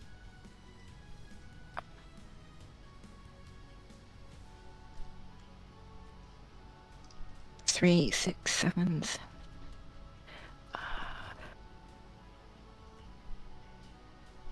24. 24. Linguistics. So you're let me paint a picture for you. So you're sitting there with Nova. Nova's writing out these letters and they're coming out perfect, and then he gets you to write them underneath where he's written them. And the first like 3 sentences worth of just practice letters, none of them are glowing, and it's really getting on your nerves. And the first thing that I picture going through Alex's head is, man, I really wish I could just throw this fucking piece of paper off the table. It's giving me no progress at all. It's really frustrating because you're trying to follow what's being told to you and it's just not going. And then next thing you know, the first letter you write immediately after having that thought of, man, I really wish I could just throw this piece of paper off the table, it starts glowing. The next letter you write starts glowing. And Nova looks surprised. Wow. Some progress. Right, now Nova takes a second to kind of assess your general demeanor. Right, I think I've got the perfect idea. Try writing out this one. And he writes out 5? 6 letters. Back to back. Now try writing it yourself. Okay, I try writing it myself.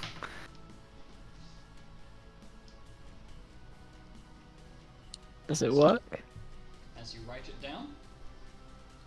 This is the only one that you've successfully managed to fully write out multiple letters, but you write the full word, and it reads launch. As it almost morphs from the runic characters to common. A missile launcher. Infernal, or whichever whichever Alex preferred language to read in is. And Nova looks up at Alec. Well,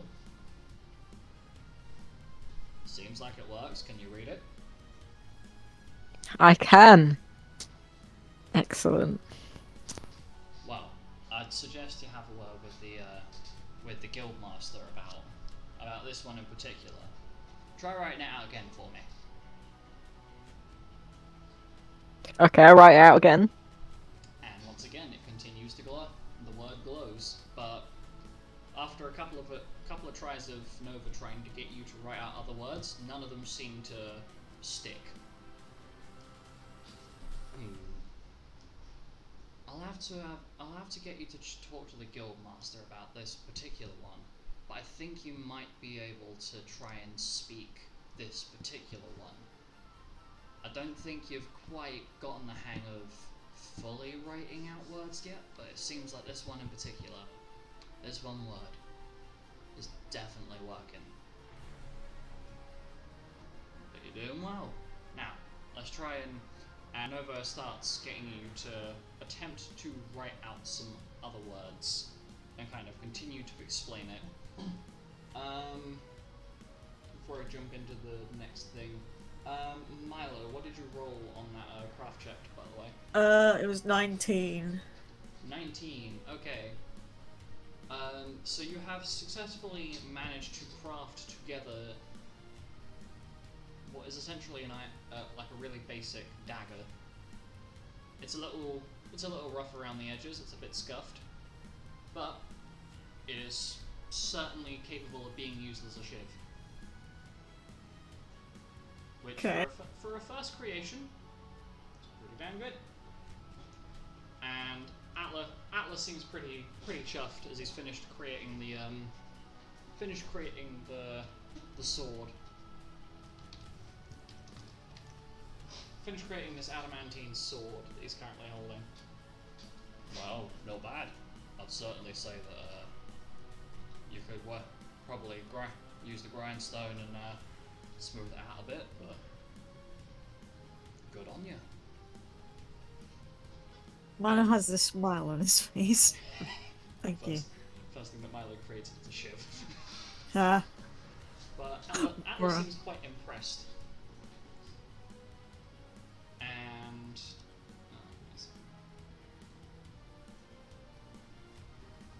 takes a moment. And you notice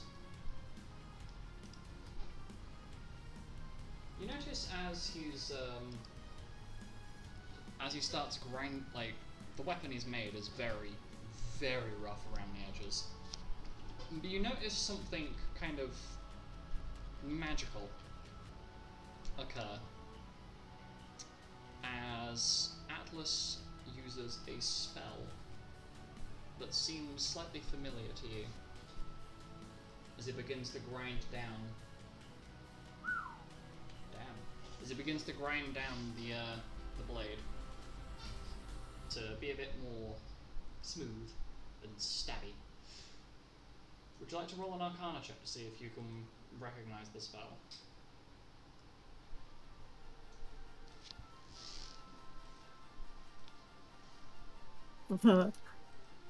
So that's a 9.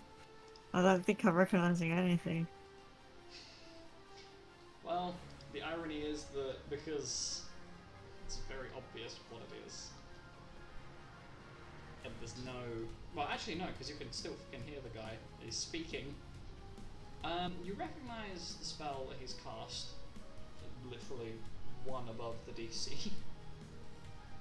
It's a very... I lowball the DC for this one. But you recognize that he's cast Moment of Prescience, or Prescience, whatever you want to pronounce it as. Okay.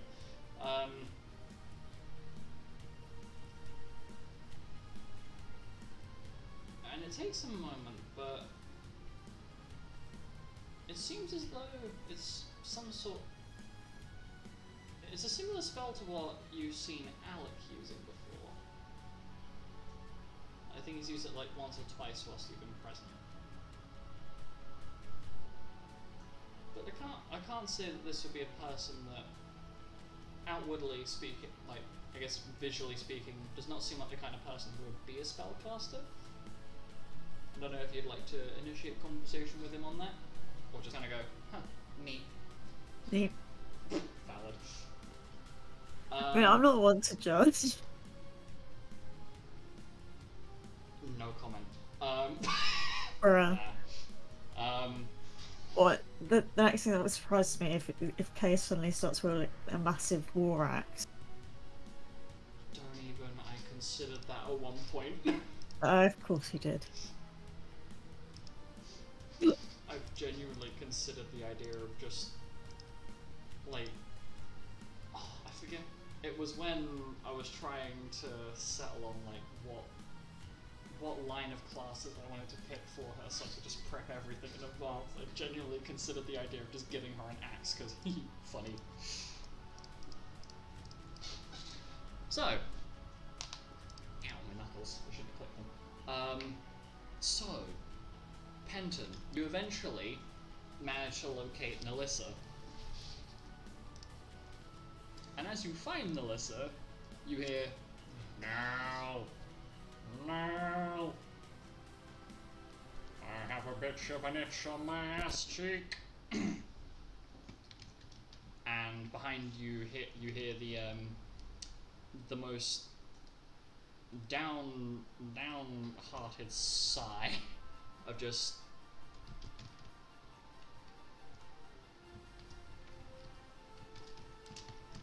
Hey there, Melissa, wasn't it? Yes, Melissa, here's my name. As you can hear from it being shouted from down the hallway. Why do you put up with him? Well, because he kind of saved our entire group's ass in one swing. Do you want to elaborate? Okay. Have you met? I'm going to assume that you've probably met Jasmine already. Or are you not the stereotypical kind of brain in your trousers kind of rabbit folk? I mean, I most certainly am, but the name Jasmine doesn't ring a bell. One of our group members. She's a brown rabbit folk dancer. She's known to be a bit of a heartbreaker. And well, she got a little bit too what's the word? A little bit too carried away, distracting one of the judges on our last mission to Karos.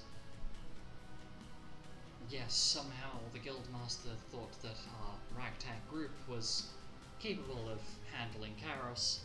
Jasmine got the same thing for us, so. I mean, you came back from it. I did put my vote in for your group to stick with us, but for some reason, a lot of the, as they used to be called, the elites, a lot of them ended up pulling their votes, and, well, some people followed suit. I certainly appreciate your faith in us. Well, of course. After all, it seems like individually you're all quite smart, you're quite capable, it's just figuring out how to collectively work together. Well, I imagine you don't really want to be scratching someone's ass cheek right now, so do you want to come with me for a bit? Because I just asked the Guildmaster for some help with illusory magic, and I've been told that you're the person to come to for that. Yep, let's go. And Okay. she immediately disappears and becomes invisible, but you can hear her footsteps down the hallway. But then it's not as slow as that, it's more of a I'm going to also become run away. invisible and follow where I think I hear the footsteps.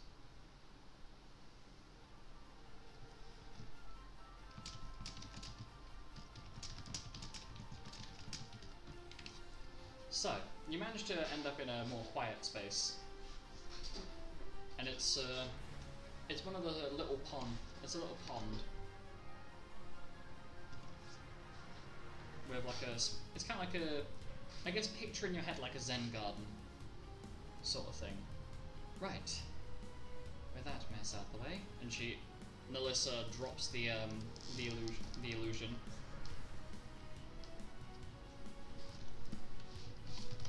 So, illusion magic. There's a lot there to learn. But I assume you wouldn't have come to me without a rough idea of what you wanted to learn. Well, I'm looking to be, I guess in my group when we eventually start working together properly, I'm looking to be the one who misdirects and redirects. I see. I guess you call it field control, I think? I don't know, I wasn't born a warrior. No, that's the correct word for it. So, I'm just going to put the side-by-side size comparison of Penton on the left, Melissa on the right. Dragonborns are big. Given the role they filled, like our character, given the role they filled, I imagine they'd be a lot shorter. To be honest. Yeah. My dice rolls were a little bit all over the place. You got some people that are absolutely fucking tiny, and some people that are hilariously large. Like, I think the shortest member of the guild is I think 3'3". I think. That's really funny. No, sorry, I think it's 2'11". Wait, it gets shorter. Who was the 2'11"? Hold up. No, there is someone in the guild, is a Moogle, who's 2'7". The hypothetical shortest you could meet. There is a rather large height disparity in this guild, if you couldn't tell. This is what happens when I randomly roll everything. Anyway, my apologies, I gotta find the list again. Nell! There, no, that's not Nell, that's Theo that I just selected. Nell, where is Nell? Nell. Ah, no, don't replace Nell. Do not, no. So, she begins to weave some illusory magics.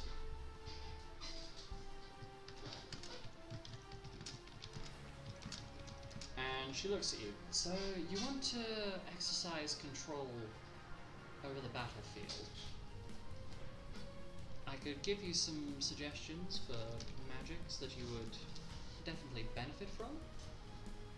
Okay.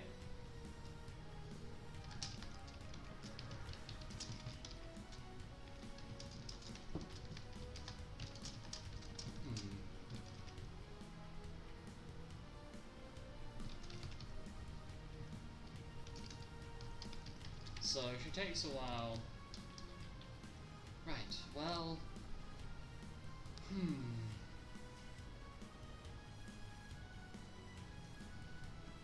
Tell me, have you ever, do you recognize this spell? And she kind of...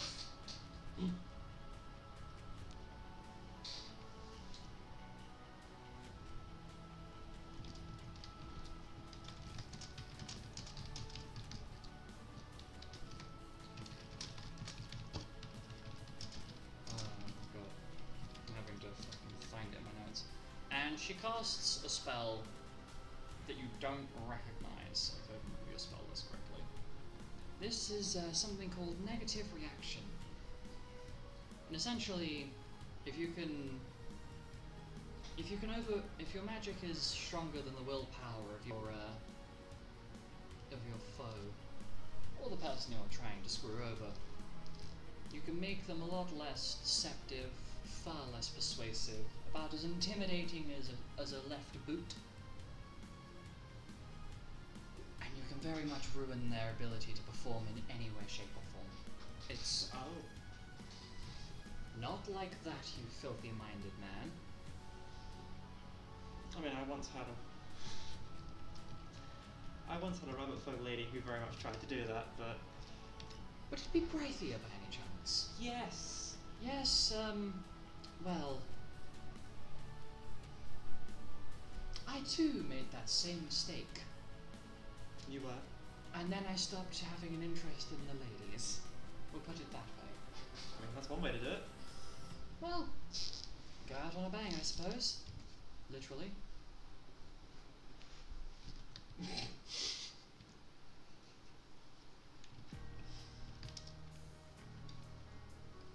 This is not one line from the word. No, I didn't tell you could change what.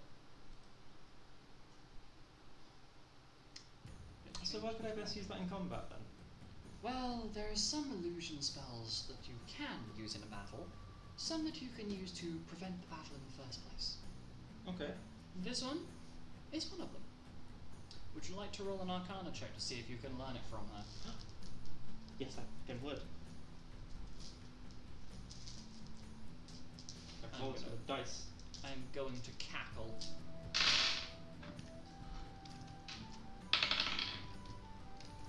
I'm gonna use a reaction.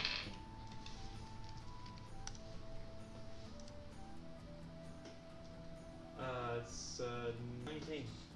That's a fail. Damn it! That was really low. I No, won't Connor is roll. not very high. So she tries to teach it to you, and you kind of get it, but when you try to manifest the spell yourself, it just no. Well, to be fair, you are still learning. But I'm very new to this. I've been doing illusionary magic for a couple of weeks now. About that?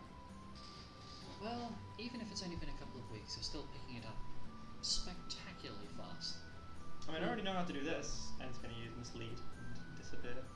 She immediately, what's the, is it this one?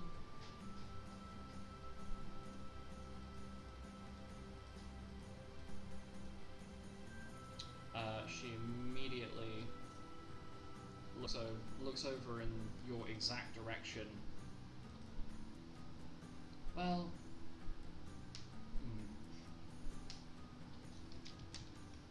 what I would suggest is if you're picking up illusions magic that fast, I could suggest things to you like decoy. Decoy is the perfect solution for fighting your enemies. What does it do? Does it create like a replica of you?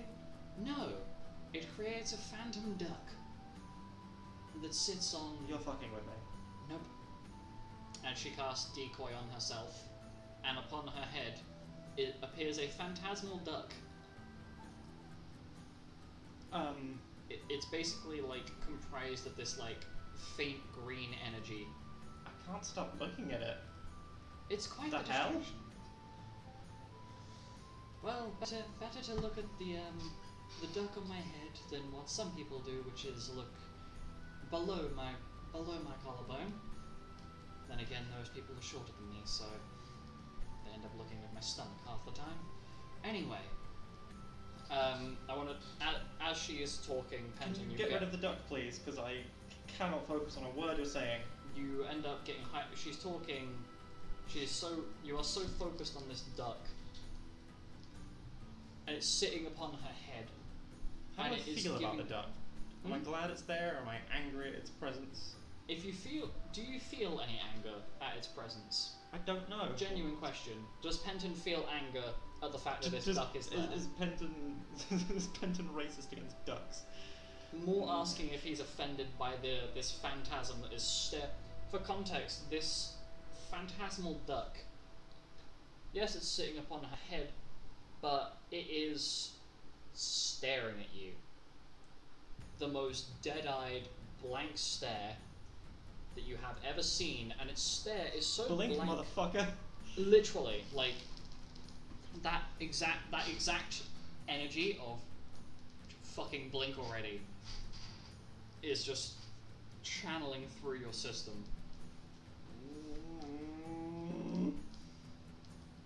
And the phantasmal duck vanishes. So as you can see, Sorry, I didn't hear a word of that. I was too busy looking at the duck. oh, it's fine. I was repeating the word watermelon over and over again, waiting to see how long it would take for you to get annoyed at the duck. You see, the best part is that duck, if they're blind, it quacks constantly. Of course it does. It's the best thing to distract Shalimar when I want to leave the room. Sounds amazing. Oh, it's brilliant. Although you How do, often are you actually doing the things that he gets you to do? Since you know illusory magic, you can just create you just fool him into thinking that you are.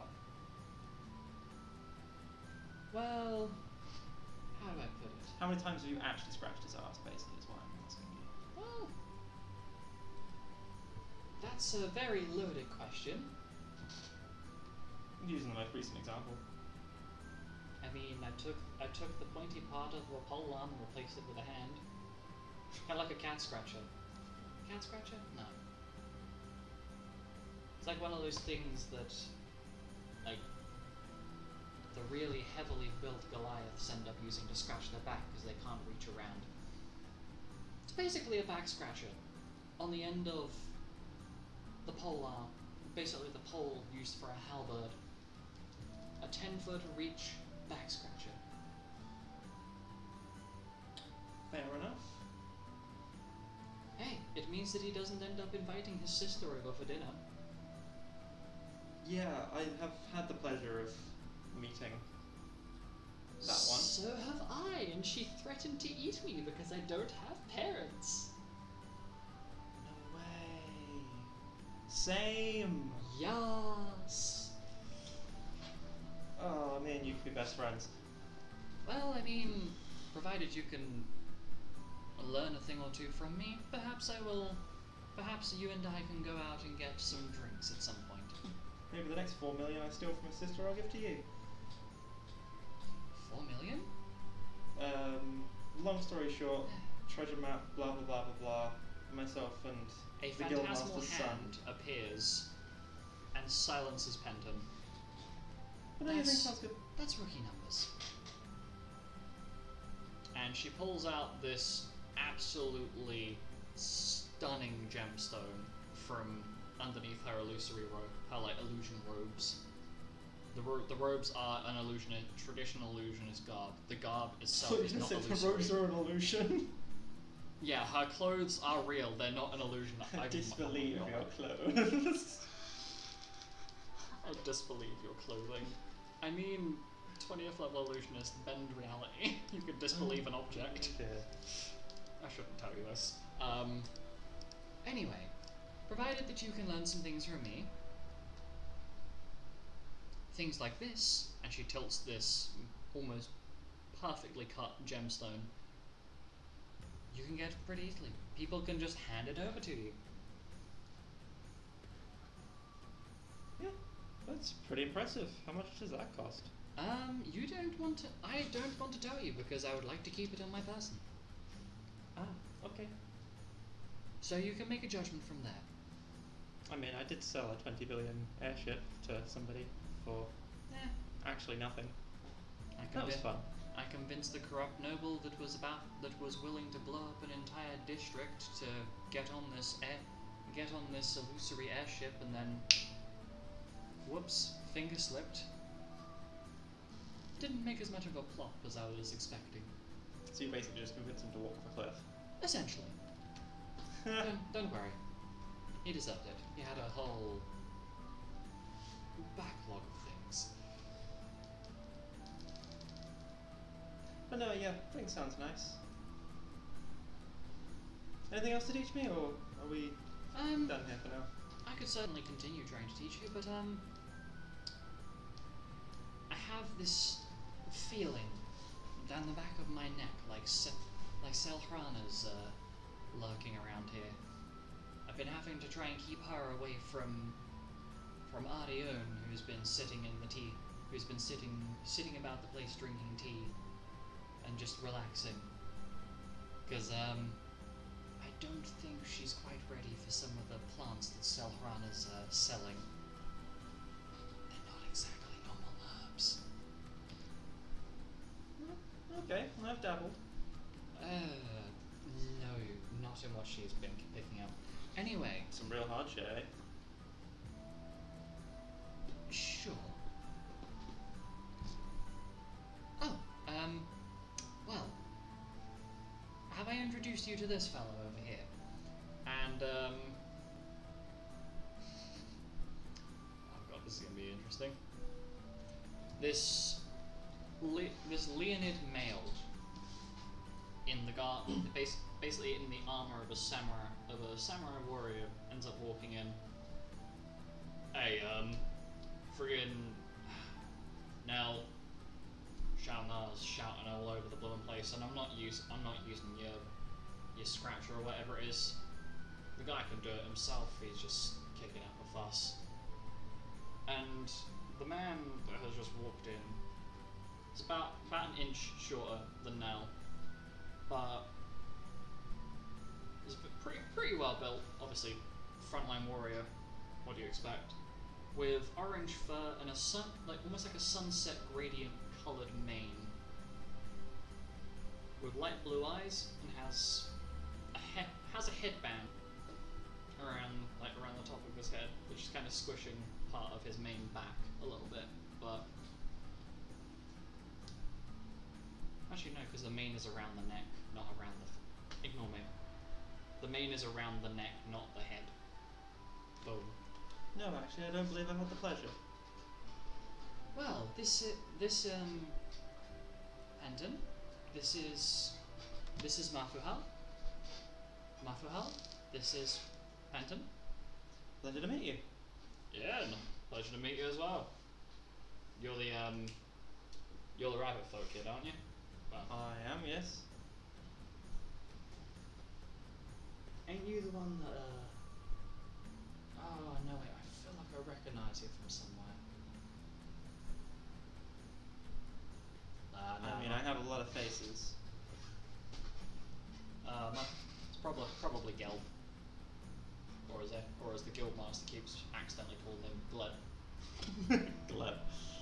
Well, he's called Gelb, but guildmaster keeps calling him the wrong name and calling him Gleb, so it's just his nickname now. Pleasure to meet you, and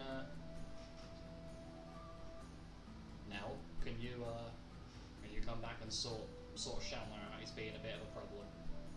Yeah, we were finishing up here anyway, so nice to meet you, and I'll see you around. Pleasure to meet you as well.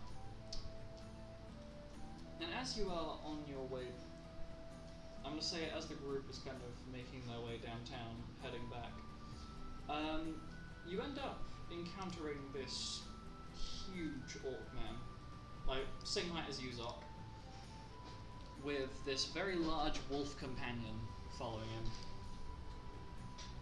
who stops for a moment and is like starts talking to Gort. Do any of you, apart from Gort and I guess Uzok, know Orcish? Off the top of my head, I don't remember who does and doesn't know that. I always forget it's Feli who knows Orcish, not Maria. No,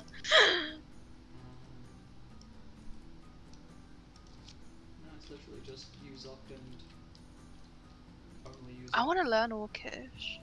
That's going to be an interesting one to learn, because Fele got lucky that she had a good teacher, but I don't understand. I don't know. Maybe. So the guy is talking in incredibly fluent Orcish, and Xanis ends up coming up to him and starting to talk to him in Canian. Now that I know. And they're having a conversation about some of the events at the guild and just how things are going. Kay understands what's going on. Gelda doesn't, because he knows Lupine but not Canian. Does anybody else know Canian? Me. Literally just you. Yeah. Okay. Well, Xanis ends up wrapping up what he's saying to this big old orc man, and comes over to the rest of the group. Well, have I introduced you to this lovely person over here? That's Garjesh. He's a little bit special. He can't speak common. Fun little thing for you to know in case you need his help on something. Well, I can't speak Orcish, so I guess we're even. I mean, can you speak Canian or Lupin? Nope. No. Well, you can't speak to Garjash then. That's If you ever wanted to teach me that, I'd be down. Yeah, but then you can hear about the special things that I'm talking to Kay about. We'll have to Well, they're not negative things about me. No. Then Not that you know. What's the harm? I guess not. Anyway, have you guys had any interesting encounters? You haven't bumped into Tina yet, have you? Please tell me you've not bumped into Tina. I had a really nice conversation with Nell. How did that go? Really, really nice. I tried to learn a new illusory spell, it didn't quite work, but absolute treat to be around, honestly. And Xanis nods. And Alec, how was your interaction with Nova? How did that go? Did you learn anything? Good. I learned how to write one word in runic. What word was it? Oh, it was launch, was it? Yeah, it was. Xanis raises an eyebrow. Did Nova tell you to talk to Papa Wolf about that? Yeah. Oh, you have got a treat coming up then. Let me tell you. I won't spoil it. Why? I won't spoil it for you, but go and talk to Papa Wolf before we go to bed tonight. You will have an absolute field day. Trust me. Anyway, Mira, do I want to ask what happened? I feel like I already have an idea of what actually happened. I got to experience the fun that is motion sickness. Oh. He wouldn't stop spinning. Context?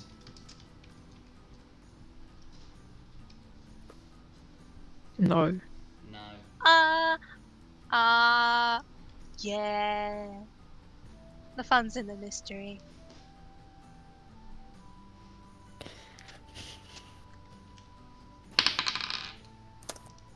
Yeah, she probably got spun around in circles. Kay speaks up as she rolled an insight check of Kay. 39.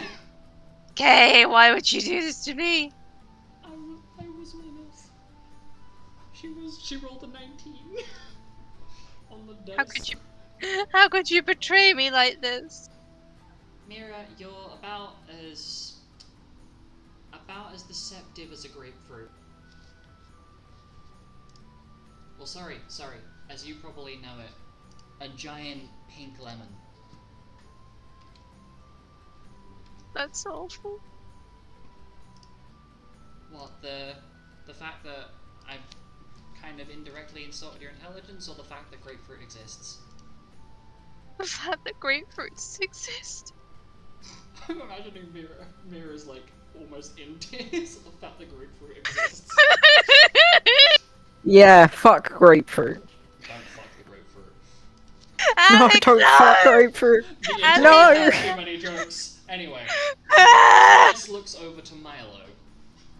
And how did your smithing session with Atlas go? It went well. Do you have anything to show for it? Milo brings out the dagger. Well, shiv, as you put it. It's definitely a dagger. Like, in the time that you've had to refine it and whatever, with Atlas's help, it is a usable dagger. Oh. Xanis seems a little bit too fixated on this pointy stabbing object. Oh wow. Is that your first time? Yes. Wow, you're actually really good at it. Did Atlas help you? Yes. I mean, even with Atlas's help, I nearly blew up his whole workshop. We don't talk about Oh. how I managed that. Oh, come He on. told Huh? he told me that apparently. Oh, Never sorry. mind. No, go ahead. No, Kenton. And- You No, want I to say just said, something? oh, can't we? Because you said we don't talk about that. Pen. Uh. Pens. Anyway, ignoring Penton. What were you gonna say, Milo? I got Atlas told me that of the Unlit Mother 2 years ago when Mara came to visit, she brought Twilight with her. I do remember being told about this, but I was staying over at Kay's. Well, A I hammer guess- did not survive. And Xanis kind of feigns an expression of being completely mortified. Oh no! Whatever will we do? That poor hammer! We must avenge it. Well, actually, wait. No. I because don't think I would. I don't think that your little sister would react well if we broke her hammer. I think she'd make you into the hammer instead. But Xanis turns to Uzok, who's a little further down the corridor, talking with Garjash. Uzok, would I make a good bludgeoning weapon? Probably not. Too small. Oh, there you go. It's a shame. Then again, considering Twilight's size. She is pretty short. Yeah. Anyway, I don't think we're gonna see any more of Alice this evening, because Thorn is kind of laying into her quite brutally, but she seems to be picking it up from when I was looking earlier. Although it was quite funny, because he is running, basically having her run circles, magically speaking. I won't indulge you on how on how Jumpler's progress is going. It's an experience. You don't want to know. Trust me, you don't. I'm scared. Apparently Kay nearly snapped a wall fan. Hey! That's uncalled for. I nearly broke it, but because I was trying to throw it, I didn't realize you have to, like, magically project your energy out of it. It's just like, it's so different from my white magic.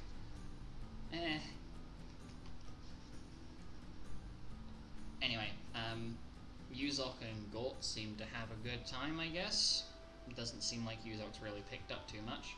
And Papa Fox gave me an absolute field day over time. Who knew that Master Sniper in the making? I guess in the making.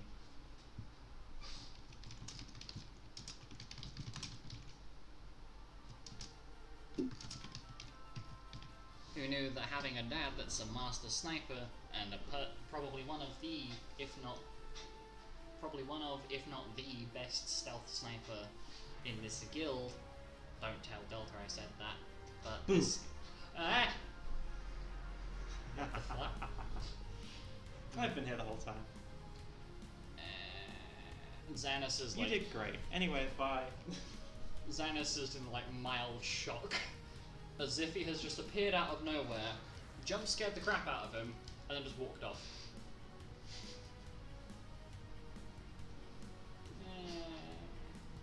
Okay. Wait for my heart to re-enter my existence. Anyway, so I have a no good, terrible, awful idea that I definitely think we should try. Hear me out. Me and Kay have been practicing the twin cast, but what if we try getting other members of our group to practice, I guess. It'll take a little while getting there, but you know, it could work. And Xanos looks around excitedly. Does anyone know any of my spells? Well, this is the question. I don't think they do. You have Hasker, Kay has Hasker, that's one pair. Babe, we both have Imperil. I don't have Imperil. You don't have Imperil? Okay. It's not a time mage spell. It's not. You're not a time mage spell. No, it's a time wizard. Get it right. Anyway, Xanos looks about. Well, let's see. I don't know if Milo and Alec, I don't know if either of you two want to try and practice casting your tiefling magic together. It could be useful if we need like a really big field of darkness at some point. Or Yeah, maybe. I don't know, maybe. Wait, Mira, do you still have? Do you know Mislead, or was that? Yeah, I have it. I mean, you and Pendon could try and practice together. We can make a conquer parade. I don't know about that one. What? But no, I think it could be something worth trying, at the very least. Maybe not now, but I guess we can take when we get back from Honeymill. We can probably try and work out who can cast spells together with who. Yeah, couldn't hurt to try.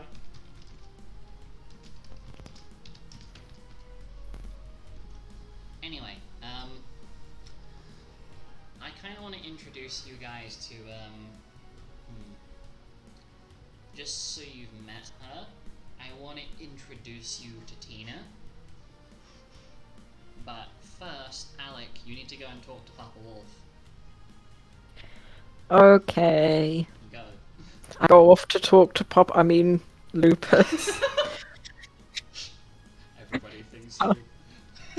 Just an episode titled Lupus's Daddy. No. So you go to No. find Ew. the guild Thank master. you. You'll fight everybody. You're a rabbit.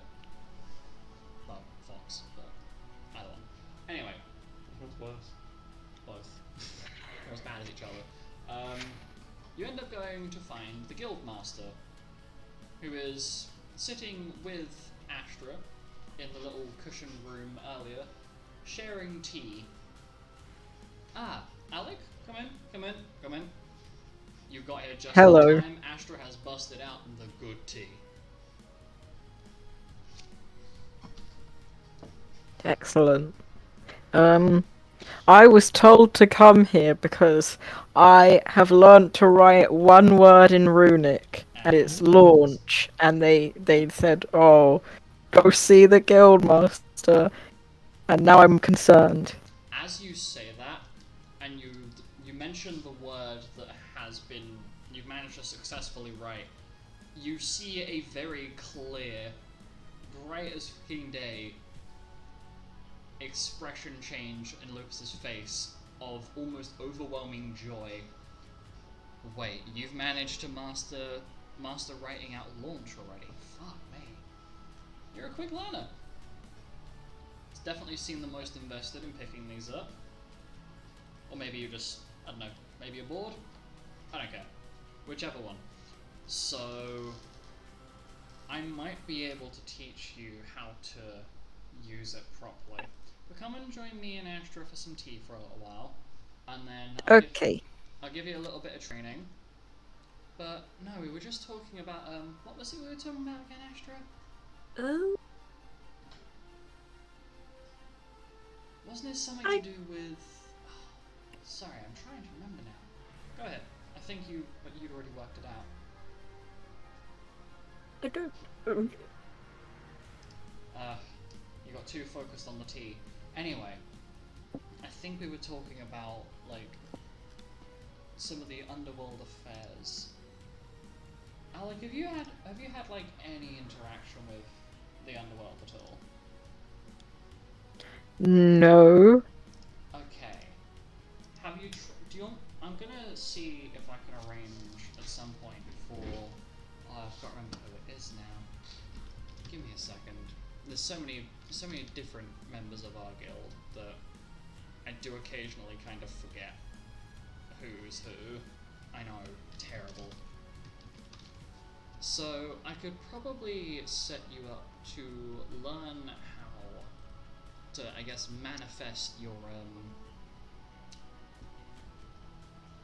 I guess manifest a sense, so you can figure out, you know, what's a demon, what's a devil, because it might come in handy for you. You're a demon, so I'll probably get you to go and have a chat with, who was it? Obviously not now, when you come back from mission. There's another male tiefling here, he's a bit shorter than you, by a significant margin. It's a guy called Arrelman. God, I always slip of the tongue there. But I'll get you two to sit down. You can learn how to activate your sense, because it's going to be kind of helpful for you, I definitely think. Anyway, after like I'm out of character, because I know my actual voice and my character voice are identical. So it's hard to tell when I'm talking as DM when I'm talking as Lupus. you spend a short period of time just having a chat with Lupus and Astra over some tea. It's not really meaningful conversation. And after a little bit, Lupus starts teaching you, like, takes you to the Colosseum and helps you start practicing actually using the rune, speaking the word in runic tongue. And you're not sure whether it's the fact that, well, the guild master is present, who is almost a master of several of these runes, or whether it's just the fact that you've really gotten the hang of it now. But you end up speaking the word launch towards a practice dummy that's about 45 feet away from you, and you end up catapulting yourself that 45 feet forward with dagger in hand, and the dagger sticks into the dummy's head. And Lupus looks impressed. Well, fuck me, that was quick. Well, I want to say that this was an arduous and difficult task for you, but it tends to be either platform, launch, or weaken that people pick up on. Depends on what makes sense to them. But launch? No. I'm definitely impressed. Let me go watch as I have to deactivate dark mode to make sure it doesn't paste the thing wrong.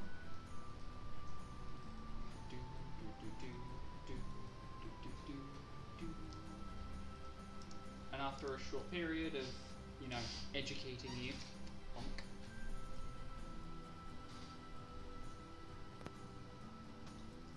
After a short period of educating you, you end up getting sent back to the rest of your group, where you get maybe a couple of seconds, and then you're off to sea.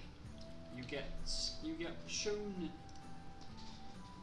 You get to go and be shown Tina. This big old hellhound lady. She's got 2 heads. And Xanis introduces you.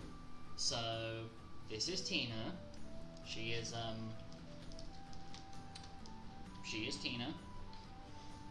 Well, Xanis, I wouldn't exactly, describe me as Tina. I am the teenier. The teeniest? No, I'm not teeny. I'm freaking massive. Anyway, a pleasure to meet you all. Don't mind the fact that I'm speaking with both of my mouths at once. And she is kind of looking down at a lot of you, aside from Yuzok, who is a foot taller. Pleasure to meet you all. My name is, once again, I'm Tina. And shake any of your hands, or you worried about the fact I might crush your hand? Hello, Tina. Milo sticks out his hand. I'm Milo. She takes hold of your hand, and she has a very strong grip. I also shake a hand. It's fine. Most people in this place can probably crush me, so I get used to it. Yeah, she takes both of your hands to shake them, and she has a deceptively strong grip. Like, she's I'd say relatively well built.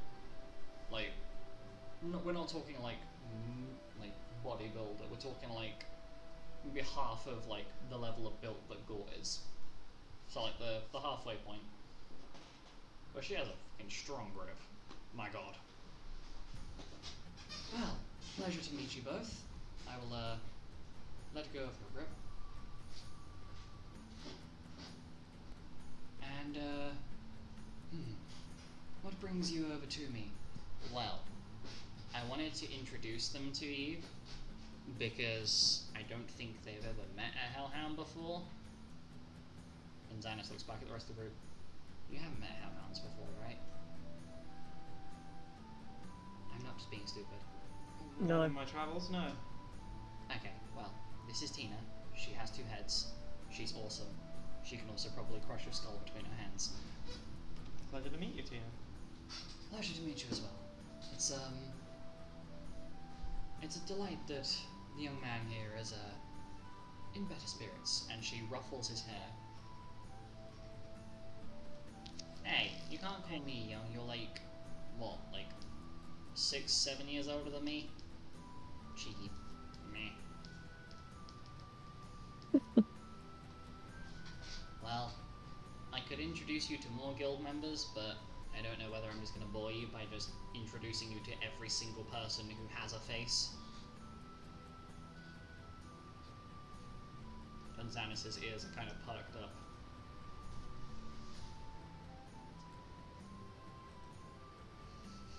Well, now you seem like you want to. I mean, I might. Go on then. Okay. Right. Milo, you know your grandma, like, loves tea? I want to go and introduce you, and, well, obviously the rest of you guys. Kay's already met her. I've already met her. But, Penton, you'll need to restrain yourself, sir. I'm gonna go and introduce you all to Sasha Softpaw. She's a rabbit folk, but she's a holy knight. Come with me, I'll show you. And in one of the gardens, there is this black rabbit folk woman in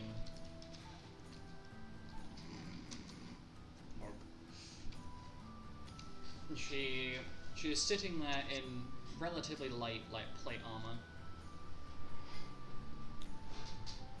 Her auburn hair is kind of tied up into a top knot sort of thing.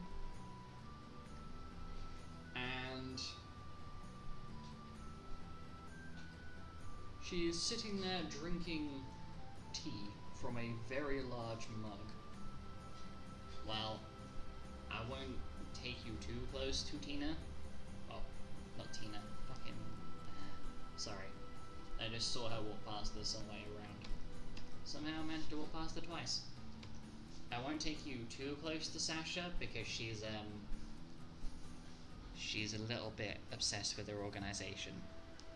But you know, she might be helping us out occasionally. If we somehow manage to, well, I say somehow, once we eventually deal with a couple of missions we've been signed up on, we should be able to, well, work with the rest of our guild a lot more.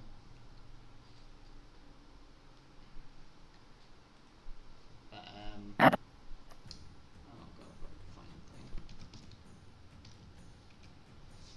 But yeah, Sasha and, do you know her? There's a Burmesian we have in that group as well called Freya Bikers. And the two of them are kind of a thing. They're not a thing, but they may as well be a thing. But I'll introduce you to that group another time. Meanwhile, we should probably go and get Alice before Thorn makes her head explode. And get on... I guess we could probably get on the airship straight over to Honeymill. Like, in a few minutes if you want. I need to buy some arcana items before we go there. Oh yeah. I mean, we've got tomorrow. We can either go in a few hours. We can go tomorrow morning. Not really a fuss to me. I'm probably gonna go and pester most of the guild, especially Ratchet. I haven't spoken to him in a while. You certainly seem like your old self again. Well, I suppose. But no, we're going tomorrow then.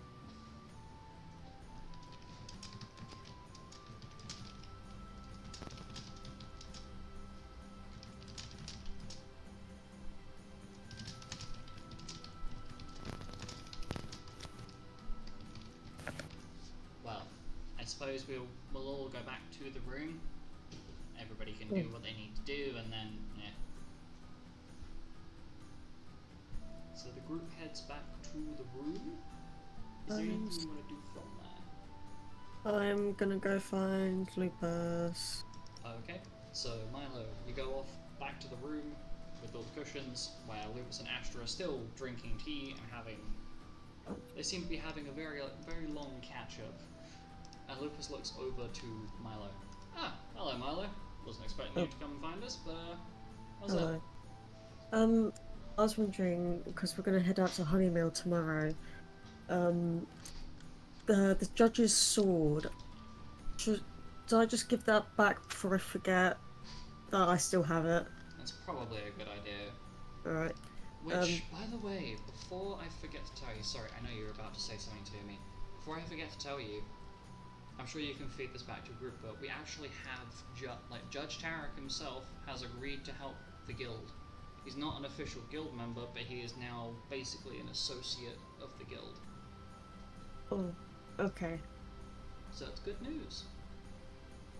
Big Bear Man is now basically on our side. And once, the current king and queen are dealt with, which that'll be a future thing to deal with, maybe a few months from now, who knows. But once that's sorted out, they're planning on sorting out proper rights for the non-humans that go there. So now it'll only be Tempiel that's a bit of an issue. Anyway, he's still in the guild somewhere. Somewhere, alright. So go and have a look for him after dinner, and yeah. Right. Just make sure it's not chipped or anything. Maybe give it a quick polish or something before you hand it back to him. Yeah. Alright. All right. Off you scamper. Milo will leave. Okay. I will now prompt the party to take a look at any alchemical items they would like to buy before the start of next session. Because as of next session, we'll be jumping straight into the party having gotten on the airship and being basically straight at the start of that scenario.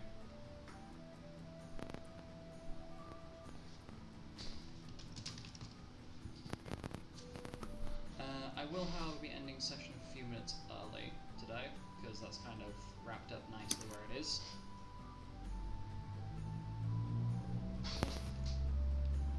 So, see you in the next session.